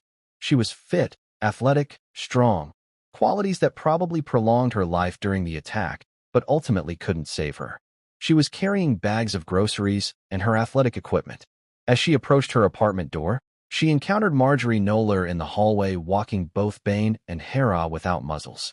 The dogs were agitated. Witnesses later testified they could hear the dogs barking and Marjorie yelling before the attack began. What happened next was captured by the sounds neighbors heard and the physical evidence left behind. The attack lasted approximately 10 minutes, an eternity. Diane screamed for help. She fought back with everything she had. She tried to reach her apartment door. She tried to protect her vital organs. But she was no match for 2 powerful attack dogs. Bane, the male, was the primary attacker. He went for Diane's throat, her face, her body. Hera, the female, also attacked but was less aggressive. Marjorie later claimed she tried to stop the attack, that she pulled on the leashes, that she commanded the dogs to stop. But witnesses told a different story. They said they heard Marjorie yelling, but not commanding the dogs to stop. She seemed to be yelling at Diane, telling her to stay still, blaming her for the attack. Neighbors called 911. When they tried to open their doors to help, the dogs turned toward them and they had to retreat for their own safety. One elderly man tried to intervene with a cane and was nearly attacked himself. The assault continued. Diane suffered 77 wounds. Bite marks covered her neck, face, shoulders, arms, chest, abdomen, legs, every part of her body except the very top of her head and the soles of her feet. The dogs had literally torn her clothing off. She was left nearly naked in the hallway, bleeding from dozens of wounds. Blood splattered 4 feet up the walls. Investigators said the arterial spray pattern showed the dogs had severed major blood vessels. Blood extended 30 feet down the hallway in a trail showing where Diane had tried to crawl toward her apartment. When police finally arrived, they found Marjorie standing in the hallway covered in blood. Diane was barely alive, going into shock from blood loss. And the dogs, Bane was still aggressive, growling, refusing to be approached. Officers called for animal control to bring tranquilizer darts. Bain required 3 tranquilizer darts before he was subdued enough for officers to safely approach. The first 2 darts had no visible effect on him. He just kept growling, kept being aggressive, pumped full of adrenaline from the attack. Diane Whipple was rushed to San Francisco General Hospital. Paramedics worked frantically to stabilize her. She had lost massive amounts of blood. Multiple major vessels were severed. She had crush injuries to her throat and trachea, making it difficult to breathe. She died at 8:55 p.m., roughly 4 hours after the attack began. Here's the detail that damned Marjorie Knoller at trial. She never called 911 herself. Neighbors called. When paramedics arrived and were working on Diane, they testified that Marjorie never once asked about Diane's condition. She didn't ask if Diane would survive. She didn't express remorse or horror at what had happened. Instead, according to multiple paramedics and police officers, Marjorie was primarily concerned about what would happen to her dogs. She asked repeatedly whether the dogs would be euthanized. She argued that the attack wasn't the dog's fault. She blamed Diane for triggering the dog somehow. The trial began in 2002. Prosecutors Jim Hammer and Kimberly Guilfoyle, who would later become a Fox News personality and political figure, led the case. They presented testimony from approximately 70 witnesses over several weeks. The prosecution's case was straightforward. Marjorie knew the dogs were dangerous. She had been warned repeatedly by veterinarians, neighbors, and building management. She knew about the 30-plus prior incidents of aggression. She knew the dogs had bitten people before. She knew they were difficult for her to control. And yet she continued to walk both massive dogs at once, in a confined hallway of an apartment building, without muzzles, despite knowing they posed a threat to others. That, prosecutors argued, showed implied malice, a conscious disregard for human life. The defense argued this was a tragic accident, not murder. They said Marjorie loved dogs and would never intentionally put anyone at risk. They said the attack was unprecedented in its violence and couldn't have been foreseen. They said Diane must have done something to trigger the dogs, though they couldn't identify what. They argued that at most, this was involuntary manslaughter, negligence, not murder. The jury heard from dog behavior experts who testified that Presa Canarios are inherently aggressive, that these particular dogs showed clear warning signs of dangerous behavior, and that anyone with Marjorie's experience with the dogs should have known they posed a lethal threat. They heard from neighbors who testified about the reign of terror the dogs had imposed on the building. One woman testified she started using the stairs instead of the elevator to avoid encountering the dogs. An elderly man said he changed his daily routine to minimize the chance of running into Marjorie and the dogs. A mother said she wouldn't let her children play in the hallway anymore because she was terrified of the dogs. On March 21, 2002, the jury convicted Marjorie Knoller of second-degree murder. It was the first murder conviction in a dog mauling case in California history and only the third such conviction in recent United States history. The verdict sent shockwaves through legal circles. How can you be convicted of murder when you didn't personally kill someone? The prosecution had successfully argued that by knowingly walking dangerous dogs in a confined space where they could attack people, Marjorie had essentially used the dogs as deadly weapons. But then something controversial happened. Judge James Warren, in a highly unusual move, reduced the murder conviction to involuntary manslaughter. Warren issued a written ruling explaining that while Marjorie was certainly negligent and the dogs were dangerous, he didn't believe she subjectively knew the dogs might actually kill someone. He thought she knew they might bite or injure, but not kill. Without that knowledge, he ruled, there couldn't be implied malice, and without implied malice, there couldn't be murder. The reduction sparked immediate public outrage. Diane Whipple's partner, Sharon Smith, gave emotional statements to the media expressing betrayal and horror that a murder conviction could simply be erased by a judge. Prosecutors immediately appealed. The case went to the California Court of Appeal, which upheld the manslaughter conviction. Then it went to the California Supreme Court. In 2007, 5 years after the attack, the California Supreme Court issued a landmark ruling. They reinstated the murder conviction. The court clarified the legal definition of implied malice in California. They ruled that Marjorie didn't need to know with certainty that the dogs would kill someone. She only needed to know that her actions created a high probability of death and consciously disregard that risk. The court found that given the dog's history of aggression, their size and power, the confined space of the hallway, Marjorie's inability to control them, and the multiple warnings she'd received, she absolutely knew that walking these dogs posed a life-threatening risk to others. Her decision to continue doing it anyway showed implied malice. The ruling became a cornerstone of California criminal law regarding reckless behavior that leads to death. Marjorie was sentenced to 15 years to life in prison. She was sent to Central California Women's Facility in Chowchilla. There's another critically important aspect of this case that extends beyond criminal law into civil rights. Diane Whipple's partner was a woman named Sharon Smith. They had been together for several years and considered themselves married, though same-sex marriage wasn't legal in California in 2001.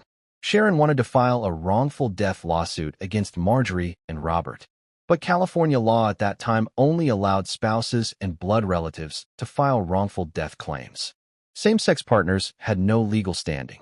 Sharon's attorney argued that excluding same-sex partners from wrongful death claims violated equal protection. Judge A. James Robertson II agreed. His ruling that Sharon Smith could proceed with her wrongful death claim as a domestic partner was groundbreaking. It was the first time a same-sex partner was allowed to sue for wrongful death in California. The case didn't just set precedent. It contributed directly to California's expanding domestic partnership protections and laid important groundwork for the eventual legalization of same-sex marriage. Sharon's wrongful death case against Marjorie and Robert settled for $1.5 million. More importantly, it established that same-sex couples deserve the same legal protections and rights as heterosexual couples. Marjorie Knoller came up for parole in 2019. Diane Whipple's family and friends packed the hearing room. They gave victim impact statements describing Diane's life, her contributions to her community, the hole her death left in their lives. The parole board denied Marjorie for 3 years. She came up again in 2023. Again denied. The board found that she continued to minimize her responsibility for Diane's death. She blamed Diane for triggering the dogs. She blamed neighbors for complaining about the dogs. She blamed the prosecution for overcharging her. She blamed everyone except herself. Robert Noel, who was tried separately for involuntary manslaughter and served a shorter sentence, died in 2018 shortly after being released from prison. Paul Corn-Fed Schneider, the Aryan Brotherhood member whose dogs killed Diane, remains in prison serving multiple life sentences for his original crimes plus additional crimes he committed while incarcerated. Marjorie Knoller's next parole eligibility is 2026. She will be 71 years old. Given her pattern of denying responsibility and the California Parole Board's practice of lengthy denials in high-profile cases, it's unlikely she'll be released. The dogs, both Bane and Hera, were euthanized immediately after the attack. Bane was clearly the primary attacker and was deemed an imminent threat. Hera, while less aggressive during the attack on Diane, had a history of aggression and was also euthanized. The Marjorie Knoller case fundamentally changed the legal landscape around dangerous dogs and owner responsibility. Before this case, it was almost impossible to charge someone with murder in a dog mauling case. Prosecutors might charge manslaughter or negligence, but murder required proving that the defendant essentially used the dog as a weapon with intent to kill. After this case, prosecutors had precedent. The California Supreme Court ruling clarified that if you know your dog is dangerous, if you've been warned repeatedly, if you continue to put others at risk despite that knowledge, and someone dies, you can be charged with murder under an implied malice theory. Cities and counties across California strengthened their dangerous dog ordinances after Diane Whipple's death. Many now require muzzles for dogs with bite histories.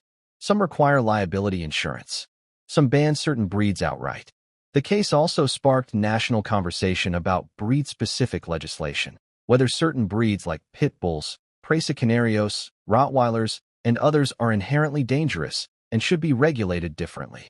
Dog advocates argue that it's the owner's training and treatment, not the breed, that determines danger. Critics point to cases like Diane Whipple's death and argue some breeds are simply too powerful and aggressive to be kept as pets. Diane Whipple was 33 years old. She was a talented athlete who had played lacrosse at Penn State. She was a dedicated coach who inspired young women to pursue athletics. She was in a loving relationship with Sharon Smith. They had just bought a condo together. They were planning their future. And she was mauled to death in her own hallway, just feet from her apartment door, by two dogs that everyone knew were dangerous. The attack lasted 10 minutes. 10 minutes of terror and pain and fighting for her life. 10 minutes while neighbors listened helplessly. 10 minutes while Marjorie Knoller stood there and, according to witnesses, did almost nothing to stop it. Marjorie will be eligible for parole again in 2026. The hearing will likely be packed with people opposing her release. They'll talk about Diane. They'll talk about the preventable nature of her death. They'll talk about Marjorie's continued refusal to accept full responsibility. And the parole board will almost certainly deny her again. Because some crimes are so heinous, so preventable, so indicative of a fundamental inability to value human life over personal convenience, that society says, you don't get a second chance. Marjorie Knoller had 30 opportunities to prevent Diane Whipple's death. 30 documented incidents where her dogs showed dangerous aggression. 30 warnings.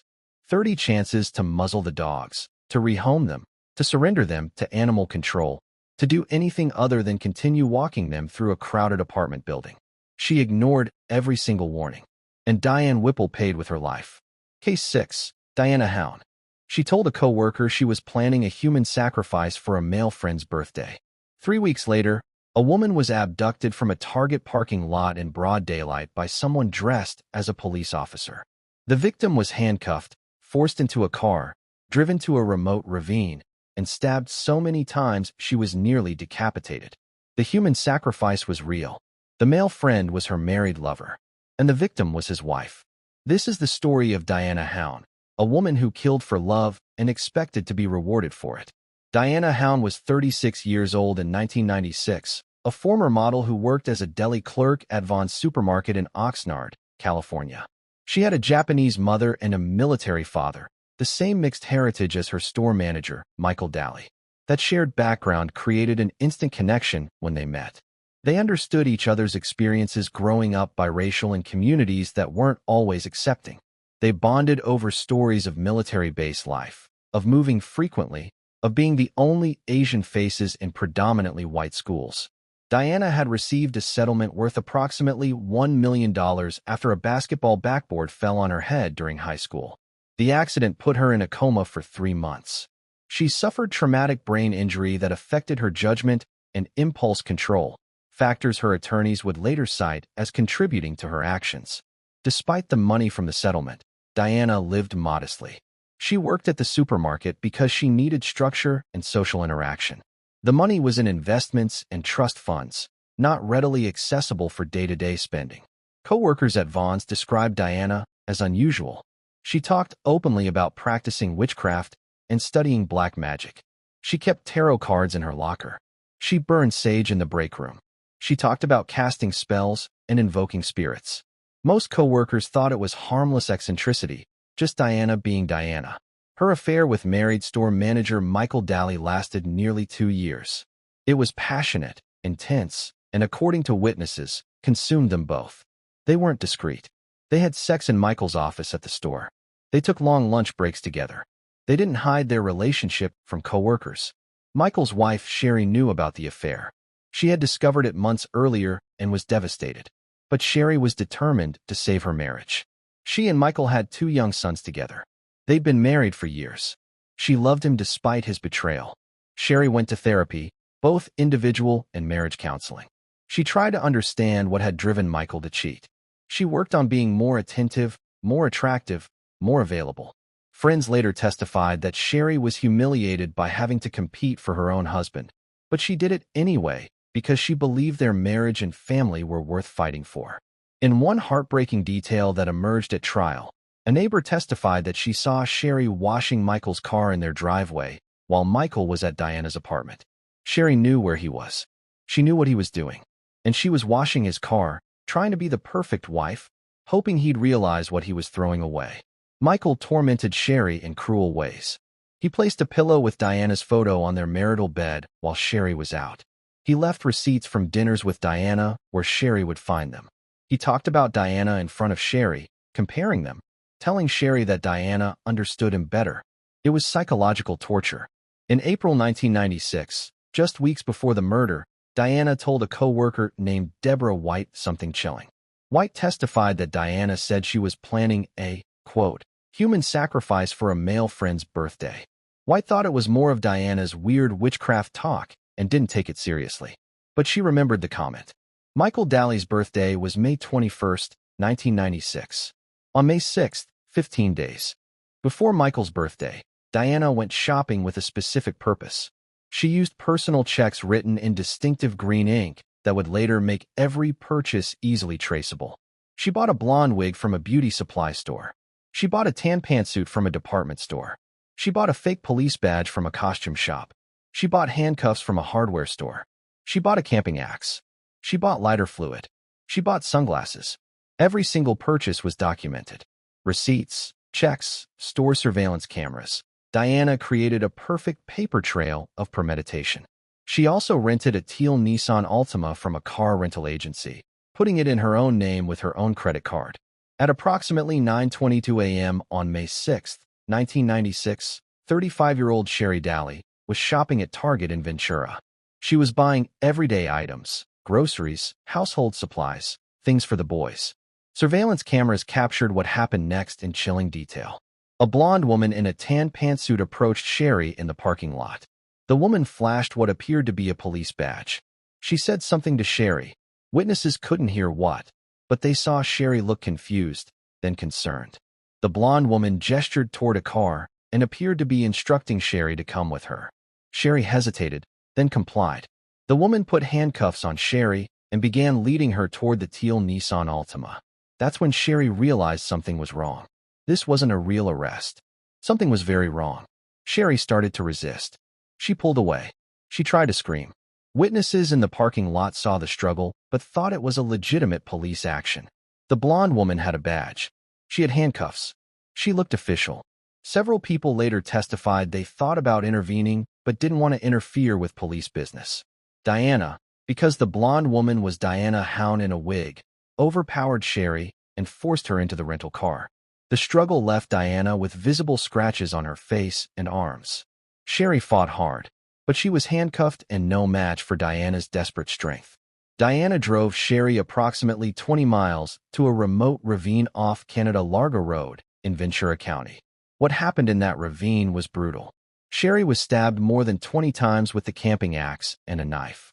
The wounds covered her body, defensive wounds on her hands and arms showing she fought until the very end. The final blows nearly decapitated her. Diana attempted to burn the body using lighter fluid, but the fire didn't fully catch.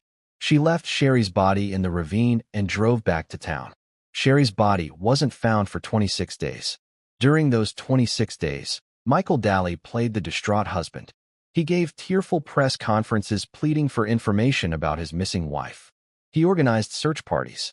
He comforted his sons. He accepted support from friends and neighbors. And he continued his relationship with Diana. On June 1, 1996, searchers found Sherry's sunglasses on Canada Largo Road. That discovery led them to her remains in the ravine below. The body was badly decomposed, making the investigation more difficult. But the cause of death was clear: multiple stab wounds and near decapitation. Detective Matt Harville of the Ventura Police Department led the investigation. Harville had attended high school with both Sherry and Michael Daly. This case was personal for him. He'd known Sherry as a kind, fun-loving girl. He'd watched Michael become arrogant and entitled as an adult. And he was determined to prove what he suspected, that Michael and Diana had conspired to murder Sherry. The evidence against Diana mounted quickly. The rental car was returned to the agency on the afternoon of May 6, within hours of the abduction. When investigators examined it, they found it had been cleaned but still had blood evidence, Sherry's blood. Crime scene technicians found blood in the carpet fibers, in the door seals, in the trunk. Diana had tried to clean it, but blood is nearly impossible to completely remove. Forensic analysis found blonde synthetic hair fragments in the car and at the Target parking lot, matching the wig Diana had purchased. The green ink pen used to write the checks for all the murder supplies was found in Diana's purse. And investigators found something else in Diana's purse: A photograph of Diana standing with Michael and his two sons at the beach, all of them smiling. Diana had been carrying a photo of the family she was trying to join by eliminating Sherry. Diana Hound was arrested and charged with first-degree murder with special circumstances, murder for financial gain, and murder by lying in wait. Her trial began in September 1997. Prosecutor Lela Hankey-Dobrith presented a methodical case built on overwhelming physical evidence and witness testimony. The prosecution's theory was straightforward. Diana loved Michael Daly. Michael complained constantly about his wife. Diana believed if Sherry was gone, she and Michael could be together openly. So Diana planned and executed an elaborate kidnapping and murder, using disguises and props to make it look like an official police action. The defense, led by attorney James Farley, tried to argue that Diana acted alone, driven by mental illness and obsession, and that Michael knew nothing about her plans. They presented evidence of Diana's brain injury from the basketball accident, arguing it affected her judgment and impulse control. They brought in psychiatrists who testified about Diana's delusional thinking and possible psychotic features. But the physical evidence was overwhelming. The checks, the wig, the costume, the rental car, the blood, the timeline showing Diana purchased everything needed for the crime days in advance. The jury convicted Diana Hound of first-degree murder on September 26, 1997. During the penalty phase, they had to decide between death and life without parole.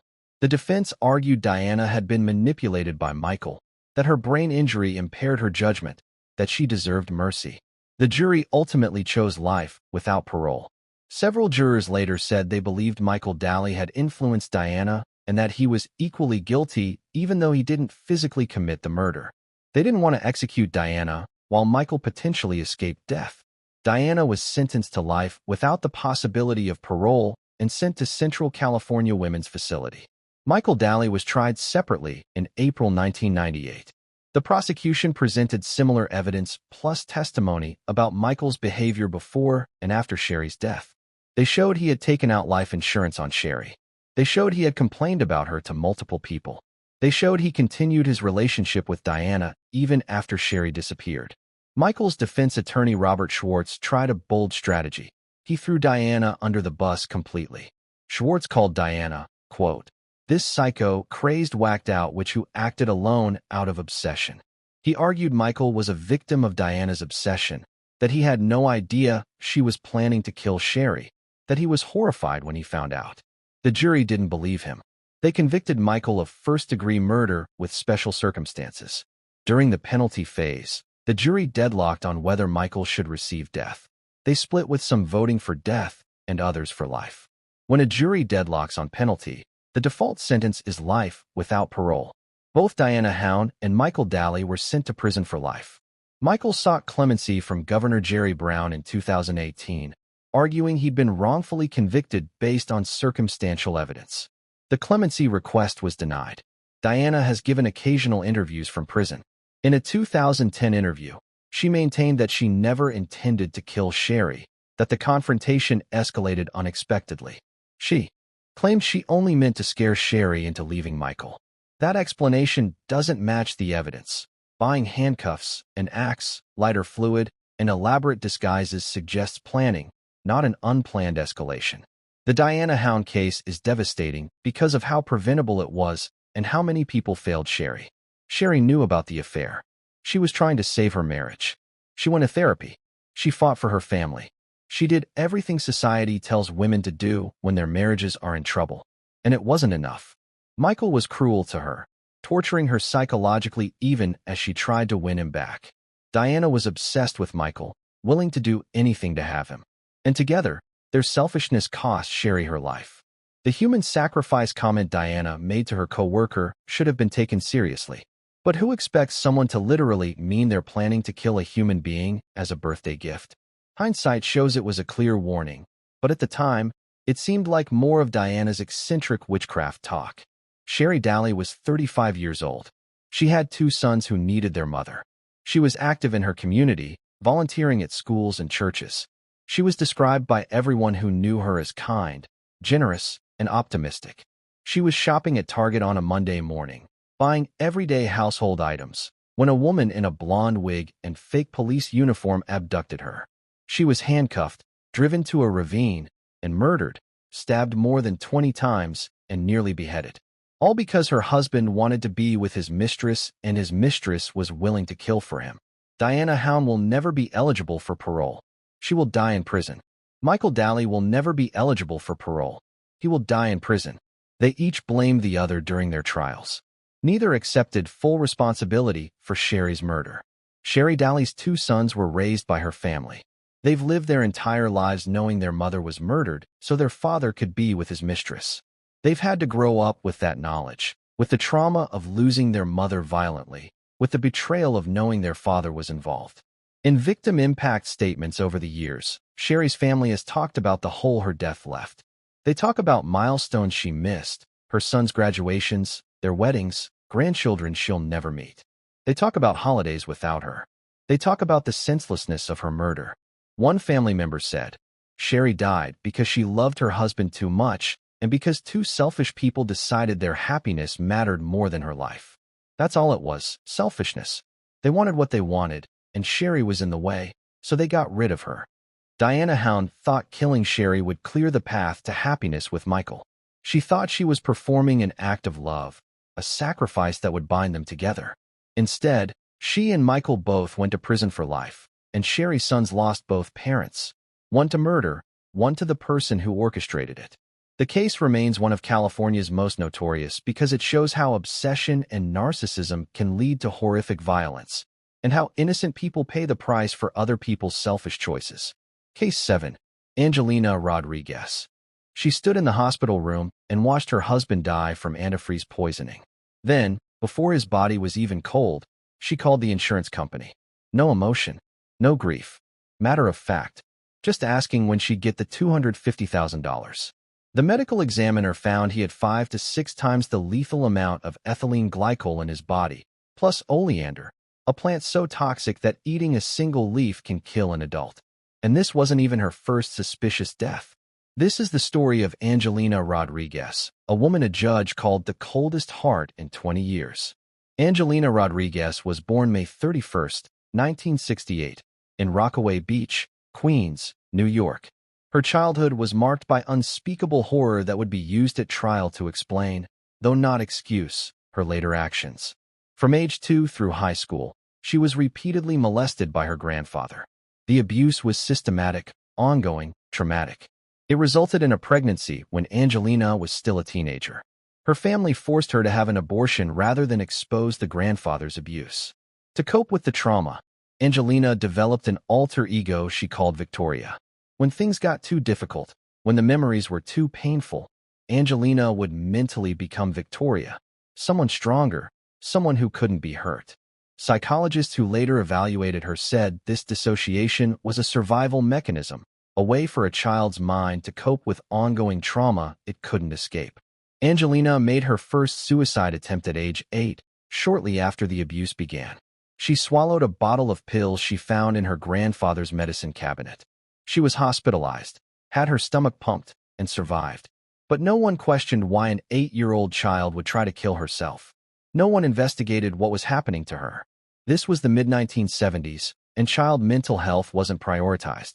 As an adult, Angelina tried to build a normal life despite the trauma. She served in both the Air Force and Army National Guard, earning honorable discharges from both.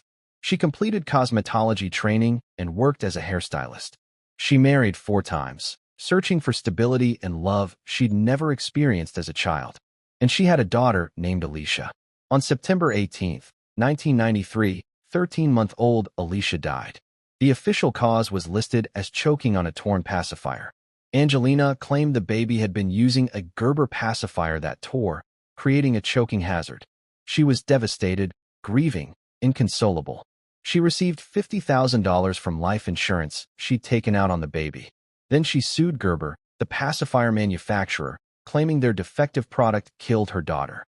The case settled for $710,000. At the time, it seemed like a tragic accident followed by appropriate legal action to hold a corporation accountable. But investigators who later reviewed Alicia's death became suspicious. They examined the pacifier in evidence. An expert testified the tear was not consistent with normal baby use or wear. It looked like it had been deliberately cut or torn by an adult, then given to the baby. The insurance payout and lawsuit settlement gave Angelina a total of $760,000. For a working-class woman in the 90s, this was life-changing money. But Angelina burned through it within a few years on poor investments, gambling, and expensive purchases. By 2000, she was nearly broke again. In February 2000, Angelina was working at Angel Gate Academy in San Luis Obispo when she met Frank Rodriguez. Frank was 41 years old, a kind man with a steady job and simple needs. He wasn't wealthy, but he was stable. He was looking for companionship after a divorce. Angelina saw opportunity. They dated briefly, and Angelina turned on the charm. She was attentive, affectionate, everything Frank had been missing in his lonely life. They married on April 8, 2000, less than 2 months after meeting. Within weeks of the marriage, Angelina began pressuring Frank to take out life insurance. She said they needed to protect each other financially. She said it was what responsible married couples did.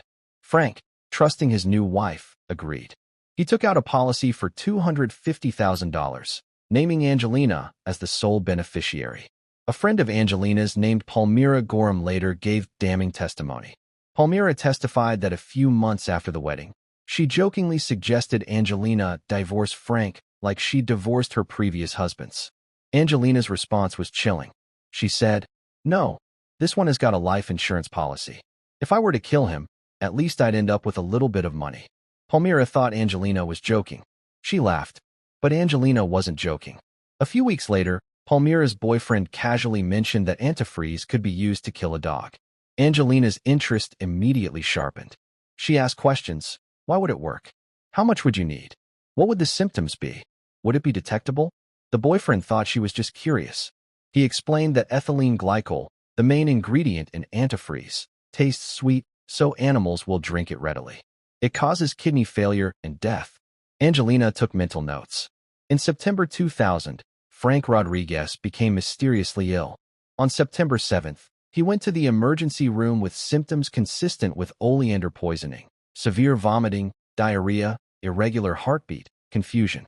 Oleander is one of the most toxic common plants in California. Every part of it is poisonous. Eating a single leaf can kill an adult. The toxins cause cardiac arrest by disrupting the heart's electrical system. Doctors at the ER stabilized Frank. They ran tests but didn't find the source of the poisoning. They sent him home with instructions to stay hydrated, drink lots of fluids, especially Gatorade, to replace electrolytes. Angelina signed the discharge paperwork. She was given the instructions directly. 2 days later, on September 9th, Frank died at home. Angelina called 911, claiming she found him unresponsive. Paramedics attempted resuscitation, but Frank was already dead. The autopsy revealed the horrifying truth.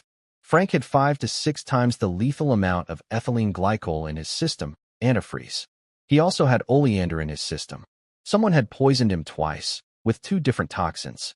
The first poisoning with oleander sent him to the ER. The second poisoning with antifreeze, mixed into the Gatorade he was drinking per doctor's orders to rehydrate, killed him. Angelina had literally used the hospital's discharge instructions as her murder method. On the morning Frank died, before his body was even removed from the house, Angelina called the life insurance company. The insurance representative who took the call testified about how disturbing it was. Angelina spoke without emotion, completely matter of fact. No crying, no grief in her voice. She just asked when the $250,000 payment would be processed and how long it would take to receive the check. The representative said she called about the money before she called the funeral home, before she notified most of Frank's family.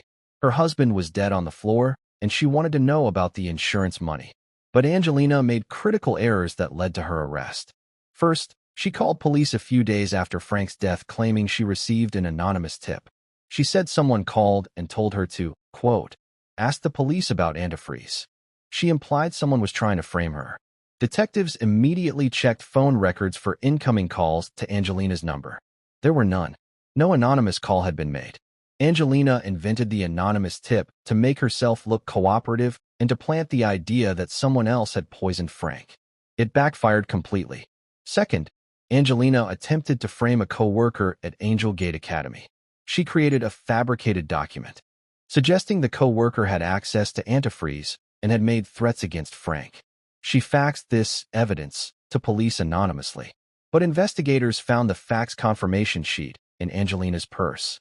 They also found the original document sheet faxed, written in red ink on a notepad. Handwriting analysis confirmed it was Angelina's handwriting. She'd created fake evidence and sent it to police, not realizing they could trace it back to her. Then, while awaiting trial in jail, Angelina did something unbelievable that sealed her fate. She approached another inmate and tried to arrange the murder of Palmyra Gorham, the star witness against her. Angelina offered $20,000 to $30,000 to have Palmyra killed. She said it would be money well spent because without Palmyra's testimony about the insurance comment, the prosecution's case would be much weaker. The inmate Angelina approached immediately reported the solicitation to authorities.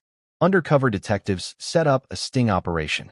They created fake crime scene photos showing Palmyra's dead body, actually an officer made up to look like Palmyra.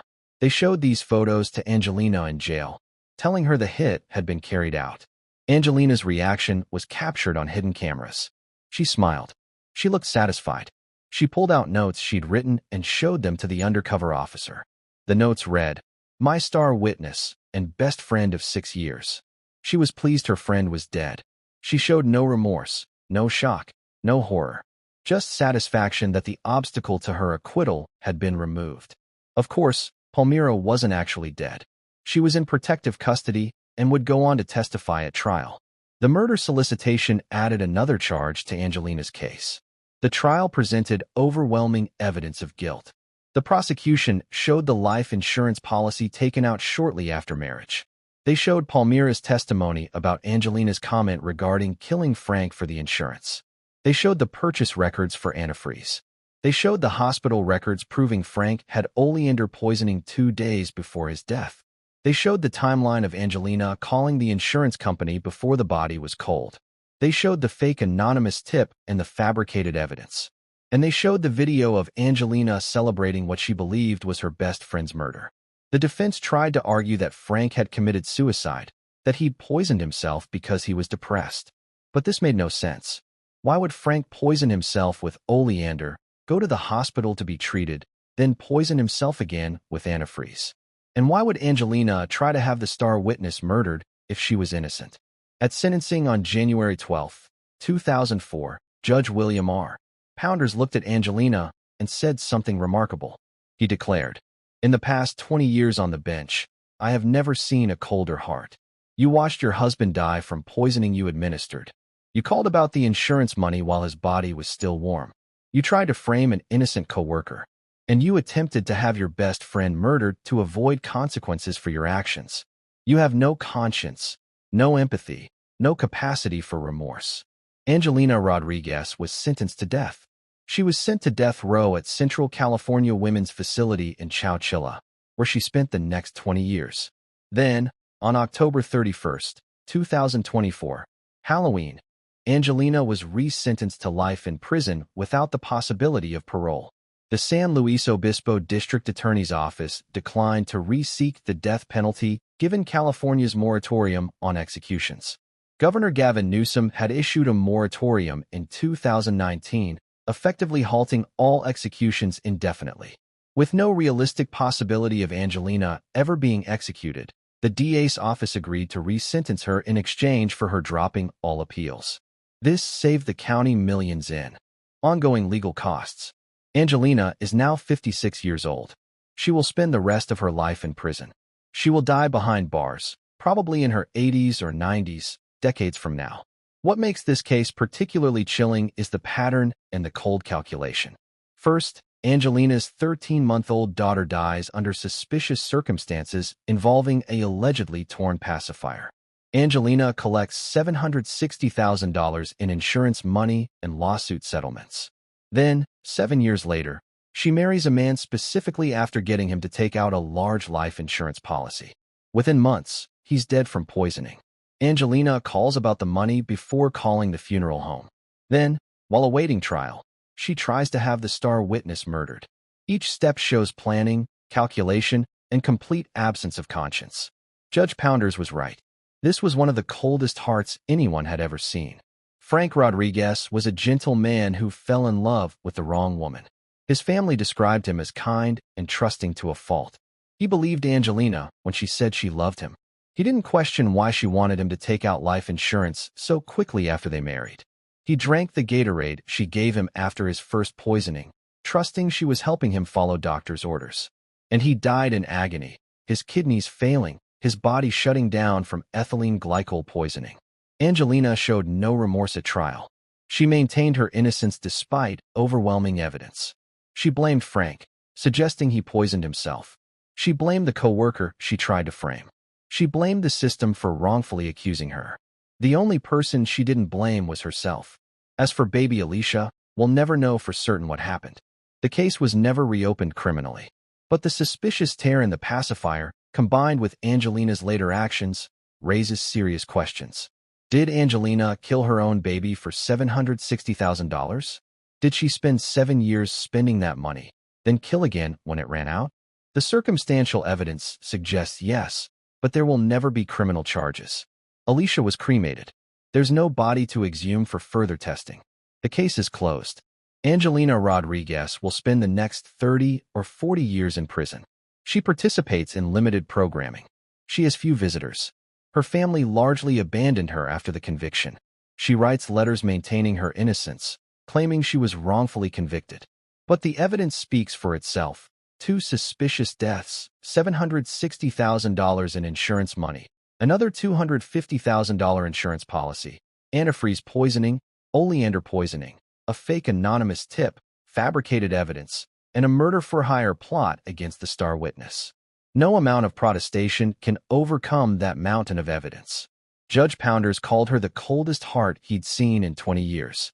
That assessment has proven accurate. Even from prison, Angelina shows no genuine remorse for Frank's death or for attempting to have Palmyra murdered.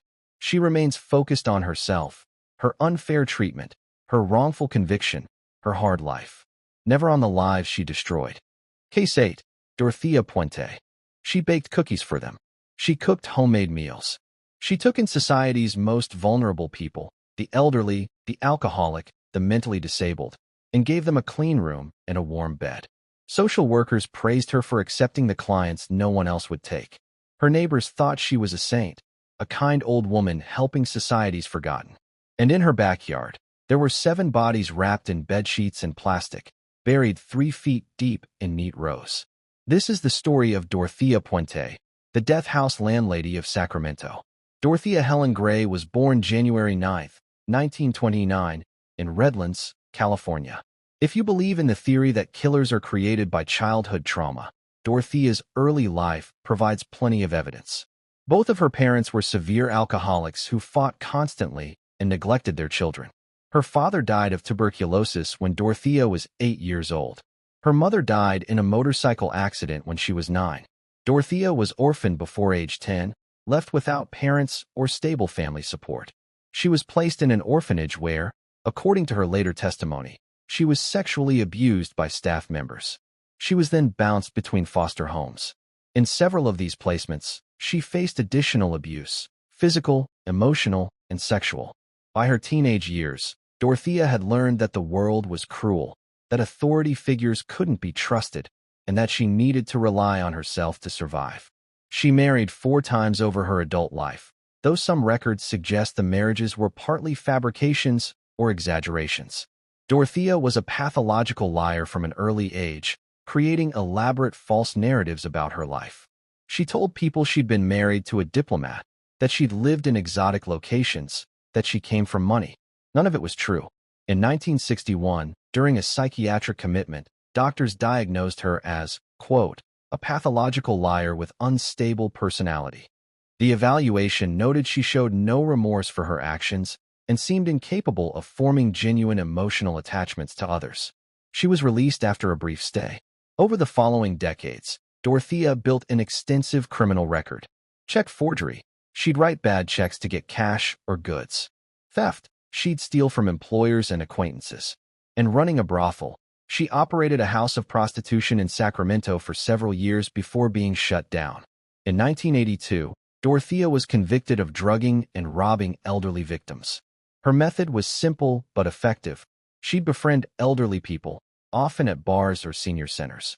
She'd offer to help them, to be their companion. Then she'd drug their drinks, steal their valuables and money, and disappear. She was caught after multiple victims came forward with similar stories. During the trial, a psychiatrist evaluated Dorothea and wrote in his report that she was, quote, to be considered dangerous, particularly to elderly persons. This warning would prove tragically accurate. Dorothea served 2.5 years in prison. Upon her release in 1985, she was placed on parole with conditions. One condition was that she could not operate a boarding house or handle other people's money, both things directly related to her previous crimes. Dorothea immediately violated both conditions. Within months of her release, she opened a boarding house at 1426 F Street in Sacramento. The house was a 2-story Victorian, painted cheerful colors, with a yard and multiple rooms for rent. It looked respectable from the outside. Dorothea's business model was both simple and sinister. She targeted what social workers call shadow people, individuals on the margins of society, elderly people with no close family, alcoholics and drug addicts, mentally disabled adults who couldn't fully care for themselves, people who received government benefit checks, Social Security, disability payments, veterans benefits, but who had no one to check on them regularly. Dorothea advertised her boarding house as a place for people who needed extra care. She offered clean rooms, 3 meals a day, and a supportive environment. The monthly rent was set to exactly match whatever government benefits the tenant received. Social workers loved her. Sacramento County had numerous clients who needed housing but were difficult to place. Dorothea took them all. She didn't complain about difficult behaviors. She didn't reject people because of criminal records or addiction histories. She accepted everyone. What the social workers didn't know was that Dorothea was cashing her tenants' benefit checks. She had them sign over their checks to her, sometimes through coercion, sometimes through forgery. She was collecting approximately $5,000 per month through benefit fraud, keeping money that should have gone to her tenants. When tenants started asking questions about their money, or threatened to report her, or became too aware of the fraud, they disappeared. Between 1985 and 1988, at least 9 people died while living in Dorothea Puente's boarding house. Some were elderly and sick when they arrived, so their deaths might have been natural. Others were relatively healthy when they moved in. Dorothea claimed they'd left to go back to their families, or had moved to other cities, or had simply wandered off. Because these were shadow people, individuals without close family or friends checking on them, no one questioned their disappearances. No one filed missing person reports. No one investigated. In November 1988, everything changed.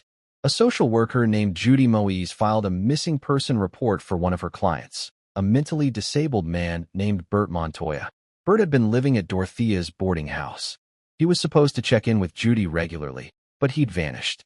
Judy knew Bert wouldn't just leave without telling her. She pushed police to investigate. When police arrived at 1426 F Street to ask questions, they interviewed Dorothea and other tenants. Everything seemed normal at first. Then a tenant named John Sharp approached one of the officers and slipped him a note. The note read, "She wants me to lie to you." That note changed everything. Police began looking more closely at the property and Dorothea's story about Bert's disappearance. On November 11th, Detective John Cabrera and his team arrived with shovels to search the backyard. Dorothea stood on the porch, watching them calmly, smoking a cigarette. When detectives said they needed to dig up her yard, she actually lent them her own shovel. She seemed cooperative, unbothered, confident they wouldn't find anything. 3 feet down in the yard, they found a human leg bone. Dorothea remained calm. She suggested it might be from a medical school cadaver or something left from decades ago when the house had different owners. She offered explanations, always plausible, always delivered in a gentle, grandmotherly voice. By November 14th, 7 bodies had been exhumed from Dorothea's backyard. The victims were wrapped in bed sheets and plastic, secured with duct tape, and buried in neat rows. Some had been dead for years. The bodies were in various states of decomposition. Investigators worked carefully to preserve evidence and try to identify the victims. The scene attracted massive media attention. News helicopters circled overhead. Reporters lined the street. Neighbors watched in horror as body after body was removed from the yard of the sweet old lady they'd known for years. On November 17th, Dorothea asked police for permission to go meet her nephew at a nearby hotel. She said her nephew was coming to support her during this difficult time and she needed to go meet him. Incredibly, police let her go. They were so focused on processing the crime scene and handling the media circus that they allowed their prime suspect to leave. Dorothea never came back. She fled to Los Angeles with approximately $3,000 in cash. She checked into a cheap hotel in downtown LA and tried to blend in. But Dorothea couldn't help herself. She went to a bar, ordered drinks, and tried to proposition a man for money. She offered companionship in exchange for cash, reverting to survival tactics she'd used for decades. The man she approached recognized her from television news coverage. Every station in California was running stories about the Death House Landlady. Her photo was everywhere. The man played along, pretending interest, while he signaled the bartender to call police. Dorothea was arrested without incident. She seemed almost relieved to be caught. The trial began in 1993 in Monterey County after the venue was changed due to intense media coverage in Sacramento. Prosecutor John O'Mara faced a challenge, proving that Dorothea had actually murdered her tenants rather than simply buried bodies of people who died of natural causes. Many of the victims were elderly or ill. Cause of death was difficult to determine given the decomposition. O'Mara told the jury in his opening statement, "These are shadow people. They're always there, but we never see them. They're the homeless person you step over on the street. They're the elderly person sitting alone in the park. They're the disabled veteran nobody talks to. Society forgets about them." And that's exactly why Dorothea Puente targeted them. She knew no one would miss them. The prosecution presented evidence of toxic substances found in some victims' remains, suggesting poisoning. They showed Dorothea's pattern of drugging and robbing elderly victims in the past. They showed the massive benefit fraud she was committing. They argued that when tenants became suspicious or threatened to report her, Dorothea poisoned them and buried them in the yard. The defense, led by attorney Kevin Clemo, argued that the tenants died of natural causes, drug overdoses, heart attacks, complications from alcoholism, and illness. They said Dorothea only buried them because she was afraid she'd be blamed for their deaths and would lose her source of income. They portrayed her as a troubled woman making bad decisions, not a serial killer. The trial lasted months. The jury deliberated for an agonizing 24 days, one of the longest deliberations in California history at that time.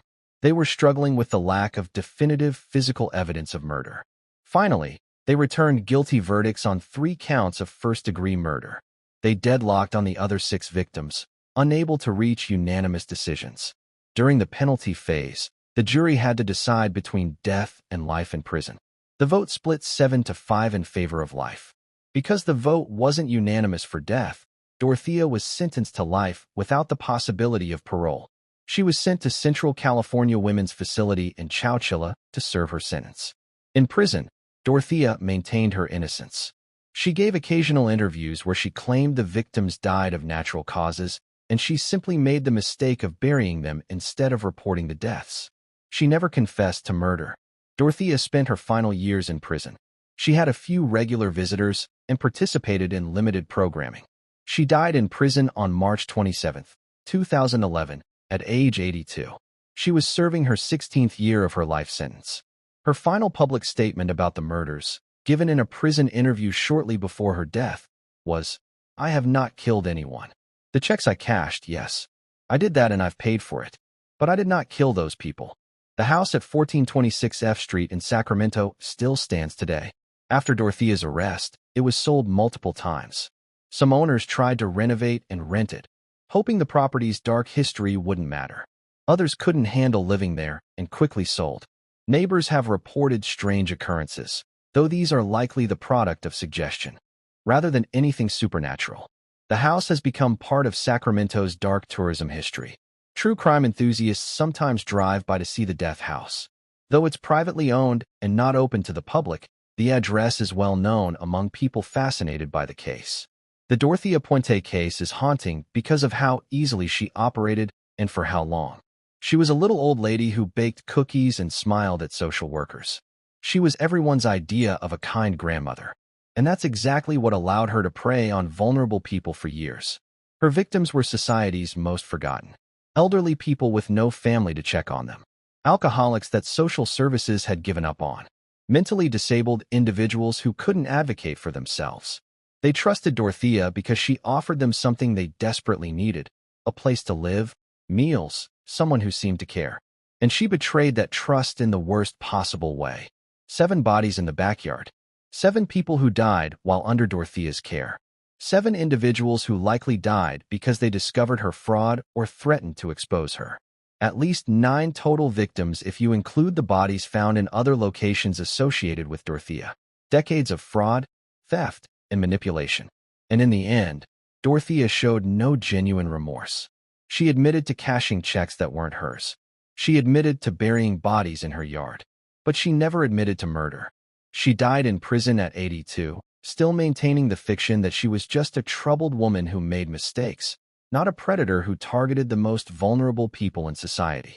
The social workers who placed clients with Dorothea have had to live with the knowledge that they unknowingly sent people to their deaths. They followed protocol. Dorothea seemed perfect, accepting clients others wouldn't take. But they missed the warning signs, or perhaps the warning signs were too subtle to catch. Either way, they carry guilt for placements that ended in murder. The Dorothea Puente case changed how California monitors boarding houses and care facilities. New regulations were put in place requiring background checks, regular inspections, and oversight of financial arrangements between residents and operators. But regulations only work if they're enforced, and vulnerable populations remain at risk from predators willing to exploit the system. Dorothea Puente was that predator. A smiling grandmother with a yard full of bodies, cashing checks from people she'd poisoned and buried, playing the kind benefactor while being one of California's most prolific killers. Case 9. Omaima Nelson.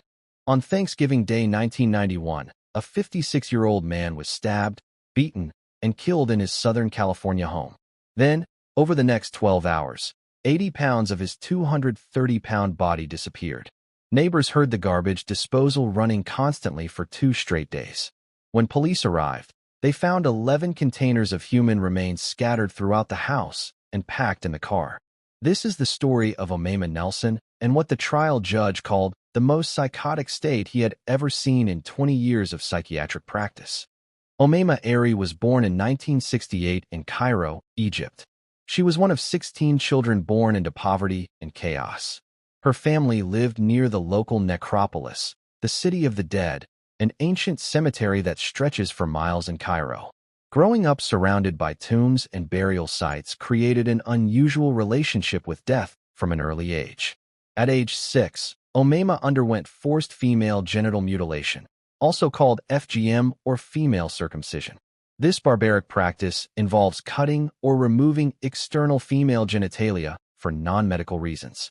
In Omaima's case, it was done without anesthesia by a traditional practitioner, likely using unsterilized instruments. The physical and psychological trauma of this procedure would become central to her defense at trial.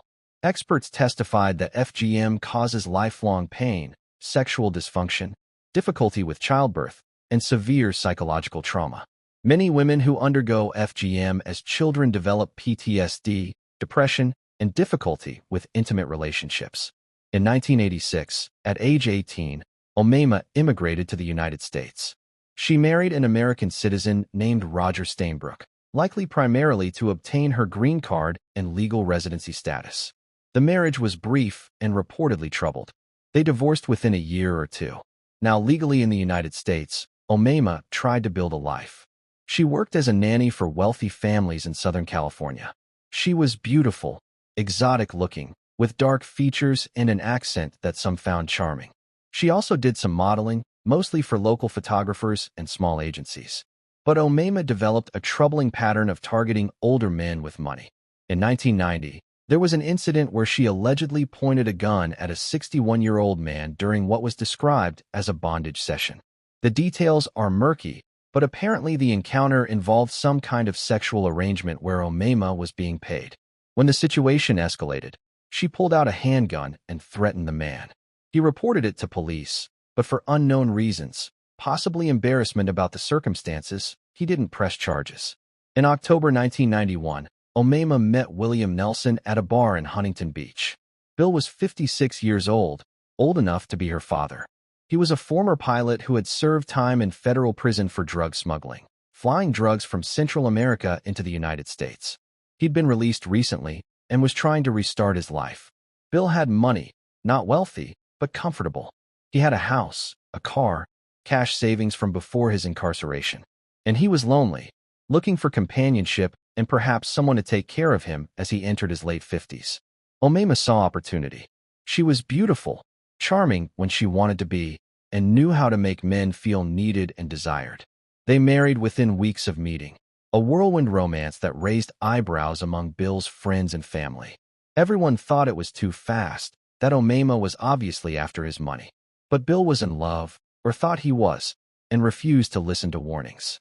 On Thanksgiving Day, November 28, 1991, everything fell apart. Omema's version of events, the only version we have since Bill is dead, is that they got into an argument. She claimed Bill became violent and sexually assaulted her while she was tied to their bed. She said he had tied her up as part of consensual sexual activity, then attacked her when she was helpless. According to Omema, she managed to break free from her restraints. She grabbed a lamp from the bedside table and hit Bill over the head with it. Then she grabbed scissors from a drawer and stabbed him multiple times. Then she grabbed a clothes iron and beat him with it repeatedly. Bill Nelson died in that bedroom from some combination of blunt force trauma and stab wounds. But what happened next is what makes this case truly horrific. Omema didn't call police. She didn't call for help. She didn't claim self-defense immediately and let the justice system sort it out. Instead, over the next 12 hours, she dismembered Bill's body in the bathtub. She used knives from the kitchen. She used a saw. She methodically cut the body into pieces. She packaged some remains in plastic containers. She put others in trash bags. She stuffed some into suitcases. Neighbors testified they heard the garbage disposal in Omema's kitchen running constantly for 2 days. They thought maybe she was doing extensive cooking for the Thanksgiving holiday. One neighbor joked about hoping to get invited over for all that food. But Omema wasn't cooking food. She was disposing of human tissue through the garbage disposal. 80 pounds of Bill's 230-pound body were never recovered. That's more than a third of his body mass, gone without a trace. Omema later claimed she flushed some remains down the toilet and used the garbage disposal for others. Rumors spread, fueled by some of Omema's own statements, that she had cooked and eaten parts of Bill's body. She has vehemently denied this over the years, but the rumors persist.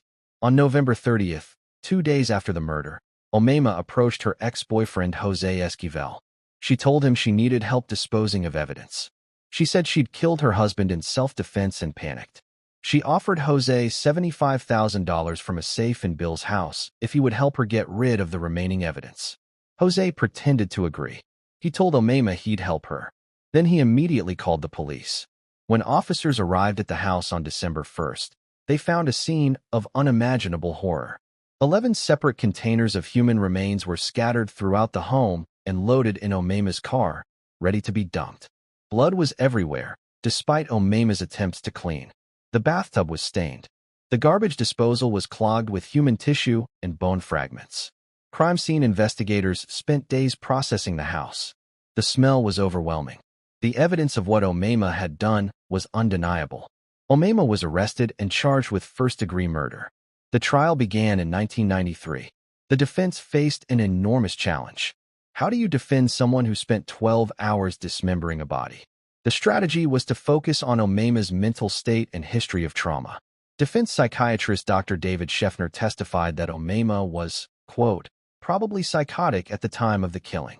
He described her mental state as the most severely psychotic he had witnessed in 20 years of psychiatric practice. Scheffner explained that Omema's childhood trauma, the female genital mutilation, the poverty, the neglect, had created severe PTSD and dissociative disorders. When Bill allegedly attacked her, Omema's mind fractured. She wasn't fully aware of her actions. She was in a dissociative state, acting on autopilot, not consciously choosing to dismember the body.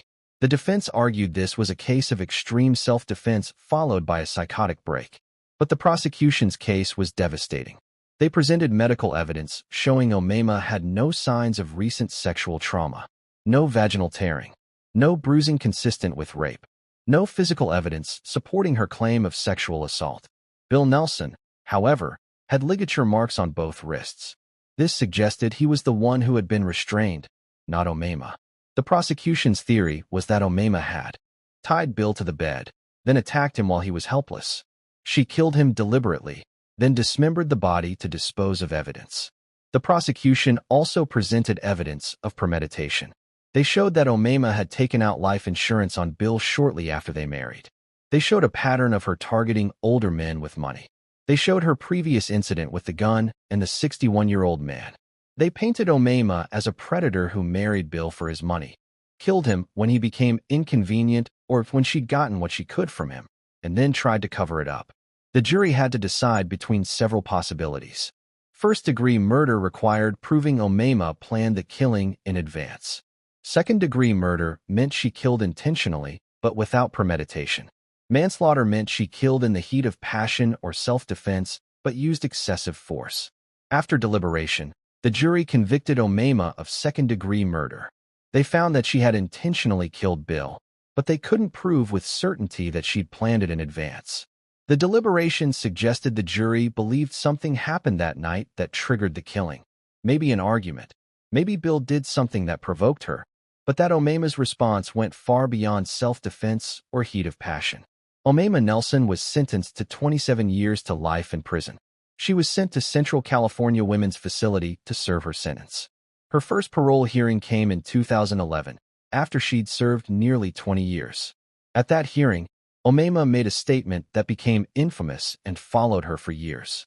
She looked at the parole board and said, "I swear to God I did not eat any part of him. I am not a monster." The statement was both bizarre and telling. The rumors about cannibalism had circulated for 2 decades. Omema felt compelled to address them directly. But in doing so, she actually reinforced them in people's minds. If you have to explicitly state you didn't eat someone, it raises the question of why that's even a consideration. The parole board denied Omema for 15 years, the maximum time allowed between hearings. They found she showed insufficient remorse, continued to minimize her actions, and posed a danger to public safety if released. One board member noted that Omema spent more time denying cannibalism than taking responsibility for the murder and dismemberment. Trial Judge Robert Fitzgerald wrote a letter to the parole board that was scathing. He stated, "This scary woman should never be released.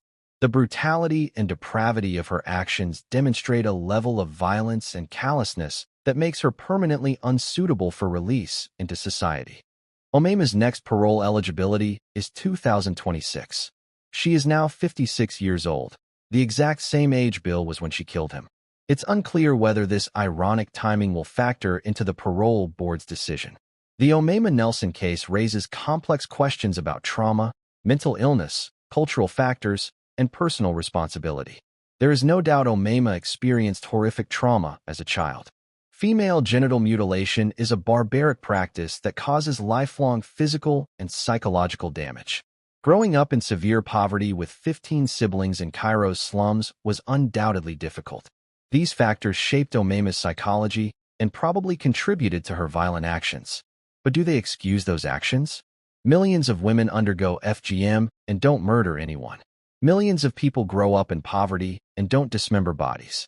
At what point is someone's trauma an explanation versus an excuse? The prosecution argued Omema killed for money, pure and simple. She married Bill for financial security. When that didn't work out the way she wanted, or when Bill became a problem, she killed him. The dissociation and psychotic break were invented for the defense. But the defense psychiatrist genuinely believed Omema was in a severely altered mental state. Dr. Scheffner had evaluated hundreds of defendants. He wasn't easily fooled. He believed Omema experienced a true psychotic break where she wasn't fully aware of her actions. The jury found a middle ground. Second-degree murder acknowledges intentional killing but allows for the possibility that mental state, trauma, or circumstances reduced culpability below first-degree murder. It's not self-defense, but it's not cold-blooded planned murder either. What happened in that house on Thanksgiving Day 1991 will never be fully known. Only 2 people were there. One is dead. The other has given inconsistent accounts over the years. Bill Nelson's family believes Omema murdered him in cold blood for money or out of anger. then spent 12 hours covering her tracks. Omema's supporters believe she snapped after enduring abuse and assault, and her actions afterward were the result of psychological trauma and dissociation. The truth probably lies somewhere in between, in that murky space where trauma meets choice, where past victimization intersects with present violence, where mental illness influences but doesn't eliminate responsibility. Omema Nelson will face the parole board again in 2026. She will have served 35 years by then. She will present evidence of her rehabilitation, her participation in programs, her mental health treatment, her acceptance of responsibility.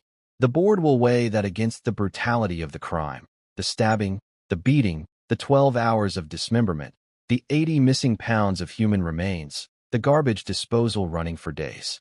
They will consider Judge Fitzgerald's letter calling her scary and unsuitable for release. They will consider that she spent 20 years denying cannibalism instead of fully accepting what she did. And they will almost certainly deny her again. Because some crimes are so brutal, so depraved, so far beyond the pale of acceptable human behavior, that society says, you don't get to come back from this. You made choices, whatever your trauma, whatever your mental state, that removed you permanently from the community. Omema Nelson will likely die in prison, decades from now, still claiming she was a victim who defended herself, still haunted by rumors of cannibalism, still the woman who killed her husband on Thanksgiving and spent the next 12 hours dismembering his body. Case 10. Dana Sue Gray. She stabbed an 86-year-old woman 11 times, nearly decapitating her. Then she went shopping. Within hours, she charged $1,700 on the victim's credit cards, crab cake lunch at a nice restaurant, full salon services including hair and nails, a black suede jacket, diamond earrings, expensive shoes. When police asked one of her later victims what the attacker wanted, the survivor said the woman told her, quote, "This wasn't about money." So what was it about? This is the story of Dana Sue Gray, a woman who killed for the thrill and shopped to celebrate, whose addiction to purchasing drove her to murder 3 elderly women in a 6-week killing spree. Dana Sue Armbrust was born December 6, 1957, in Southern California. Her mother, Beverly, was a former MGM starlet and beauty queen who had dreams of Hollywood fame that never materialized. Beverly was described by family and friends as aggressive, demanding, and obsessed with appearances and material possessions. She frequently maxed out her husband's credit cards buying clothes, jewelry, and luxury items they couldn't afford. Beverly's relationship with spending and shopping would prove to be a pattern Dana inherited, with deadly consequences. When Dana was 14, her mother Beverly was diagnosed with breast cancer. The diagnosis devastated the family. Beverly underwent aggressive treatment, surgeries, radiation, chemotherapy. Dana watched her beautiful, vibrant mother deteriorate over months. During Beverly's illness, nurses came to the house to provide care. Dana was fascinated by these women who helped her dying mother with such competence and compassion. She decided she wanted to become a nurse too. Beverly died in 1975 when Dana was just 17. Dana was left with complicated feelings about their relationship. Beverly had been demanding and difficult, but Dana loved her. They'd fought constantly about Dana's weight, her clothes, her choices. Now Dana would never have a chance to resolve those conflicts. Dana graduated nursing school in 1981 and became a labor and delivery nurse at a hospital in Riverside County. For 12 years, she helped bring babies into the world. Coworkers described her as competent and caring. She was good at her job. She genuinely seemed to care about her patients. But Dana had a secret addiction. She was compulsively shopping, spending money she didn't have on things she didn't need. She maxed out credit card after credit card. She took out loans. She borrowed from friends and family. Everything went to shopping, clothes, shoes, jewelry, home goods, gifts for others.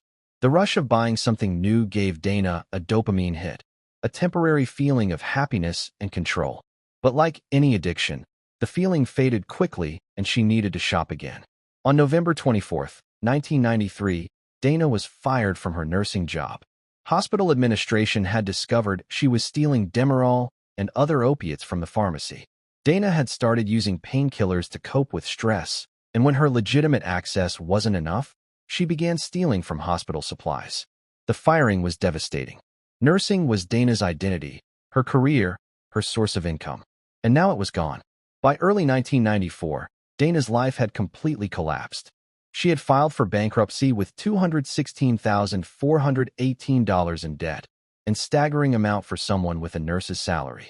She had suffered her fourth miscarriage, ending any hope of having children.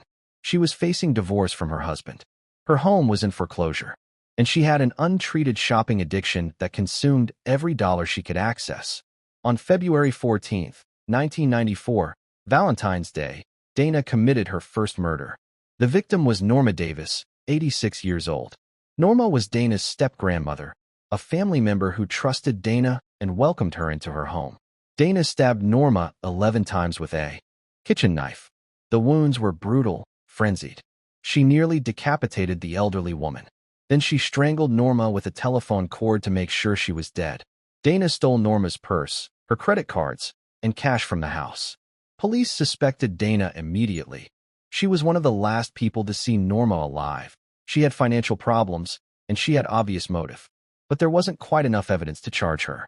The case went into the files as a likely family murder, probably committed by Dana, but unprovable. Dana was never prosecuted for Norma's murder because of a plea deal that came later. 2 weeks after killing her step-grandmother, Dana killed again. On February 28th, the victim was June Roberts, 66 years old. June was a widow who lived alone in Canyon Lake. Dana strangled her with a telephone cord, the same method she'd used on Norma. Then she bludgeoned June with a wine decanter to make absolutely sure she was dead. Here's a chilling detail that shows Dana's complete lack of conscience. She had brought a 5-year-old boy with her. The child, the son of Dana's boyfriend at the time, waited in the car while Dana went inside and murdered June Roberts. The little boy testified later he heard Dana and June talking, then heard strange sounds. Then Dana came out wiping her hands. Within hours of June Roberts' murder, Dana was on a shopping spree. She used June's credit cards to charge $1,700. First stop, a restaurant where Dana ordered an expensive lunch featuring crab cakes and wine. She ate leisurely, celebrating. Next, a hair salon where she got a complete makeover: cut, color, style, manicure, pedicure. She paid with June's card. Then, boutique shopping where she bought a black suede jacket, expensive designer shoes, and diamond earrings. She wore the earrings out of the store, admiring them in every reflective surface she passed. The shopping gave Dana the high she craved. The murder was just the means to get the credit cards. On March 10th, Dana attacked Dorinda Hawkins, a 57-year-old woman who owned an antique store in Lake Elsinore. Dorinda was at her shop when Dana entered. They chatted about antiques. Then Dana's demeanor changed. She pulled out a knife. Dorinda, terrified, offered Dana anything in the store. She said, "Take whatever you want. You can have anything. Just please don't hurt me." Dana's response was chilling. She said, "This wasn't about money." Then she attacked. Dorinda fought back with everything she had. The struggle lasted approximately 40 minutes, an eternity when you're fighting for your life. Dorinda was stabbed multiple times. She was beaten with objects from her store, but she kept fighting, kept screaming, kept trying to get away. Finally, Dorinda pretended to be dead. She collapsed and stopped moving, hoping Dana would leave. The tactic worked. Dana thought she'd killed Dorinda and left the store. When Dorinda was sure Dana was gone, she managed to call 911. She was rushed to the hospital with life-threatening injuries, but survived. At trial, Dorinda testified about what she saw in Dana's eyes during the attack. She said, "Her eyes were flat, dead, like there was nothing human behind them. And I could tell she had killed before. This wasn't her first time. She was comfortable with violence." 6 days later, on March 16th, Dana murdered Dora Beebe, an 87-year-old woman living in Riverside. Dana strangled her with a telephone cord, her signature method. Then she beat Dora with a household iron. 5 blows with the iron actually dented the metal, showing the force Dana used. She beat this elderly woman in the head with an iron until the iron itself was damaged. Within 2 hours of murdering Dora Beebe, Dana was at the bank. She used Dora's ATM card and PIN to withdraw $1,700 in cash. Then she went shopping again: clothes, shoes, jewelry, household items. Bags and bags of merchandise purchased with a dead woman's money. Detective Joseph Greco of the Paris Police Department caught the case and immediately saw patterns. Multiple elderly women attacked in their homes. Strangulation with telephone cords. Immediate use of victims' credit cards for shopping sprees. Greco began tracing the credit card transactions from June Roberts' murder. Merchants in Temecula remembered the purchaser, a blonde woman who seemed euphoric, almost manic. She'd recently dyed her hair, and she had a young blonde boy with her who called her his other mommy. Greco circulated descriptions and composite sketches. Dana's stepmother saw one of the sketches and immediately recognized Dana. She knew Dana had recently dyed her blonde hair to reddish brown. She knew Dana was dating a man with a young blonde son named Jason. She made the heartbreaking call to police. On March 17th, police arrested Dana Sue Gray at her home while she was cooking dinner for her boyfriend and his son. She was wearing the diamond earrings she'd purchased with June Roberts' credit card. Her closet was packed with new merchandise, most of it still with tags attached. Mountains of shopping bags filled the bedroom. Clothes she'd never worn. Shoes still in boxes. Jewelry in unopened packages. All purchased in a 6-week shopping spree funded by murder. The trial featured groundbreaking testimony about shopping addiction as a psychological disorder. Criminologist Dr. Patricia Kirby, a former FBI profiler, testified about the connection between Dana's shopping addiction and the murders. Dr. Kirby stated, "There is pleasure in this killing. The act of murder creates an adrenaline high. The shopping then provides her with something to do to celebrate the killing, to ride that high. It becomes a reward system. Kill, then shop. The shopping is the payoff." Dana herself, in police interviews, tried to explain her addiction. She said, "I got desperate to buy things. When I'm shopping, everything else disappears. I feel calm. I feel in control. Shopping puts me at rest. I'm lost without it. I can't explain it better than that." Psychologists who evaluated Dana found that her shopping addiction had the same brain chemistry patterns as drug addiction or gambling addiction. The act of purchasing triggered dopamine release in her brain's reward centers. Over time, she needed bigger and bigger shopping trips to feel satisfied. When her own money ran out, she stole from her hospital. When that wasn't enough and she got fired, she killed to get access to victims' credit cards and bank accounts. In September 1998, facing overwhelming evidence and certain conviction, Dana pleaded guilty to avoid the death penalty. She admitted to 3 murders: June Roberts, Dorinda Hawkins, attempted, and Dora Beebe. She also admitted to killing Norma Davis as part of the plea agreement, though she wasn't formally charged with that murder. Judge Patrick F. Majors looked at Dana during the sentencing hearing and said, "It's hard to find words to describe the atrocity in this case. You murdered vulnerable elderly women in their own homes for money to feed your shopping addiction. The crimes were horrendous, callous, and despicable. You showed no mercy to your victims, and you deserve none from this court." Dana Sue Gray was sentenced to life in prison without the possibility of parole. She is now 67 years old, incarcerated at Central California Women's Facility in Chowchilla. From prison, Dana has tried to rehabilitate her image. She became an advocate for female prisoners' rights. She participates in programs. She writes articles for the prison newspaper. In interviews, she claims to be, quote, "a changed human being who has found redemption and wants to help others avoid her mistakes." Detective Joseph Greco, now retired, responded to Dana's claims of change with skepticism. He said, "I don't know how sincere anybody can be when they do that to people. She murdered 3 elderly women and tried to kill a 4th. She used their credit cards to go shopping while their bodies were still warm. That's not someone who made a mistake. That's someone with a fundamental disconnect from human empathy." The Dana Sue Gray case is disturbing because it reveals how addiction, even addiction to something as seemingly harmless as shopping, can escalate to murder when combined with financial desperation and lack of conscience. Dana didn't kill for traditional reasons. She wasn't eliminating threats or silencing witnesses. She wasn't killing out of rage or revenge. She killed to get credit cards and cash so she could shop. The murders were purely transactional, a means to an end. Each victim was elderly, vulnerable, and alone. Each victim trusted Dana, or at least didn't see her as a threat until it was too late. And each victim was killed with Dana's signature method, strangulation with a telephone cord, sometimes combined with blunt force trauma. After each murder, Dana went shopping. She bought luxury items she didn't need with money stolen from women she'd just killed. She wore the diamond earrings purchased with June Roberts' credit card to her arrest. She filled her closet with clothes bought with Dora Beebe's money. The shopping was the point. The murders were just the means. Dana Sue Gray will never leave prison. She will die behind bars, probably decades from now when she's elderly herself. And 3 families will never get their loved ones back because one woman couldn't control her compulsion to shop. June Roberts was 66, looking forward to retirement travels. Dora Beebe was 87, a grandmother and great-grandmother. Norma Davis was 86, Dana's own step-grandmother who trusted her.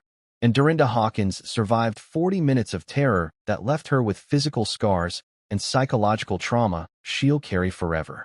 All because Dana Sue Gray needed to shop. And there you have it. 10 women. 10 cases that shook California to its core. Betty Broderick, who chose revenge over freedom and fired 5 bullets into her ex-husband and his new wife. Nanette Packard, who placed an ad for wealthy men and orchestrated murder when love and money collided. Susan Eubanks, who reloaded her gun to kill all 4 of her sons because if she couldn't be happy, nobody would. Kristen Rossum, the toxicologist who used her knowledge to poison her husband and scattered rose petals like a scene from a movie. Marjorie Knoller, whose dangerous dogs mauled Diane Whipple to death in a hallway while she stood by and did nothing. Diana Hown, who bought a blonde wig and fake police badge to abduct and murder her lover's wife as a birthday gift. Angelina Rodriguez, who poisoned her husband with antifreeze and oleander, then called the insurance company before his body was cold. Dorothea Puente, the Death House landlady who baked cookies while bodies decomposed in her backyard. Omaima Nelson, who spent 12 hours dismembering her husband on Thanksgiving Day. And Dana Sue Gray, who murdered elderly women to feed her shopping addiction, charging thousands on their credit cards while their bodies were still warm. These aren't just stories. These are real crimes that destroyed real families. Real victims who trusted the wrong person. Real children who lost parents. Real communities that were shattered by violence. Behind every case is a trail of grief that never fully heals. Sons without mothers. Daughters without fathers. Partners who died alone and afraid. And the question that haunts every single case. Could it have been prevented? Were there warning signs that were missed? Could someone have intervened before it was too late? Some of these women came from horrific childhoods filled with abuse and trauma. Others had every advantage and chose evil anyway. Some claimed mental illness or psychotic breaks. Others showed cold calculation and planning. But regardless of their backgrounds or their excuses, they all made choices. They chose violence. They chose to take lives. And now they're paying the price behind bars, most of them until the day they die. California's criminal justice system delivered justice in these cases, though it took years for some. Betty Broderick's second trial finally brought conviction. Nanette Packard's cold case was solved 15 years later by a detective who refused to give up. The system worked, eventually, though it could never undo the damage or bring back the dead. If you found these cases as compelling and disturbing as I did, make sure you hit that subscribe button right now. I dive deep into true crime cases that most people have never heard about, bringing you comprehensive research, detailed timelines, and the full stories behind California's most notorious criminals. Don't miss the next investigation. Subscribe and turn on notifications so you'll be the first to know when I upload new content. There are so many more cases to explore, so many more stories that need to be told, so many more victims who deserve to be remembered. Drop a comment below and let me know which case shocked you the most. Was it Betty Broderick's smile when the guilty verdict was read? Nanette Packard's 15-year escape from justice? Susan Eubanks reloading to kill her own children? Kristen Rossum's rose petals scattered over her poisoned husband? The 10 minutes of horror in Marjorie Knoller's hallway? Diana Hawn's human sacrifice for love? Angelina Rodriguez's cold call to the insurance company? Dorothea Puente's backyard burial ground? Omaima Nelson's 12 hours of dismemberment? Or Dana Sue Gray shopping with her victims' credit cards? Let me know in the comments what you think and what cases you'd like me to cover next. These 10 women are serving their sentences in California's prison system. Some on death row, though California's execution moratorium means they'll likely die of old age. Others serving life without parole, guaranteed to spend their final breath behind bars. A few are eligible for parole but are routinely denied because the nature of their crimes makes them permanently unsuitable for release. Justice was served, even if it came too late for the victims. Remember the names of those who were lost: Dan and Linda Broderick, Bill McLaughlin, Brandon, Austin, Brigham, and Matthew Eubanks, Greg DeVillers, Diane Whipple, Sherry Daly, Frank Rodriguez, the shadow people buried in Dorothea Puente's yard, Bill Nelson, June Roberts, Dora Beebe, Norma Davis, and the survivors who carry scars forever. These weren't just victims. They were people with families, dreams, futures that were stolen from them. True crime isn't just about the perpetrators. It's about the victims. It's about understanding what happened so maybe, just maybe, we can prevent it from happening again. It's about recognizing warning signs and speaking up when something doesn't feel right. It's about not ignoring red flags or making excuses for dangerous behavior.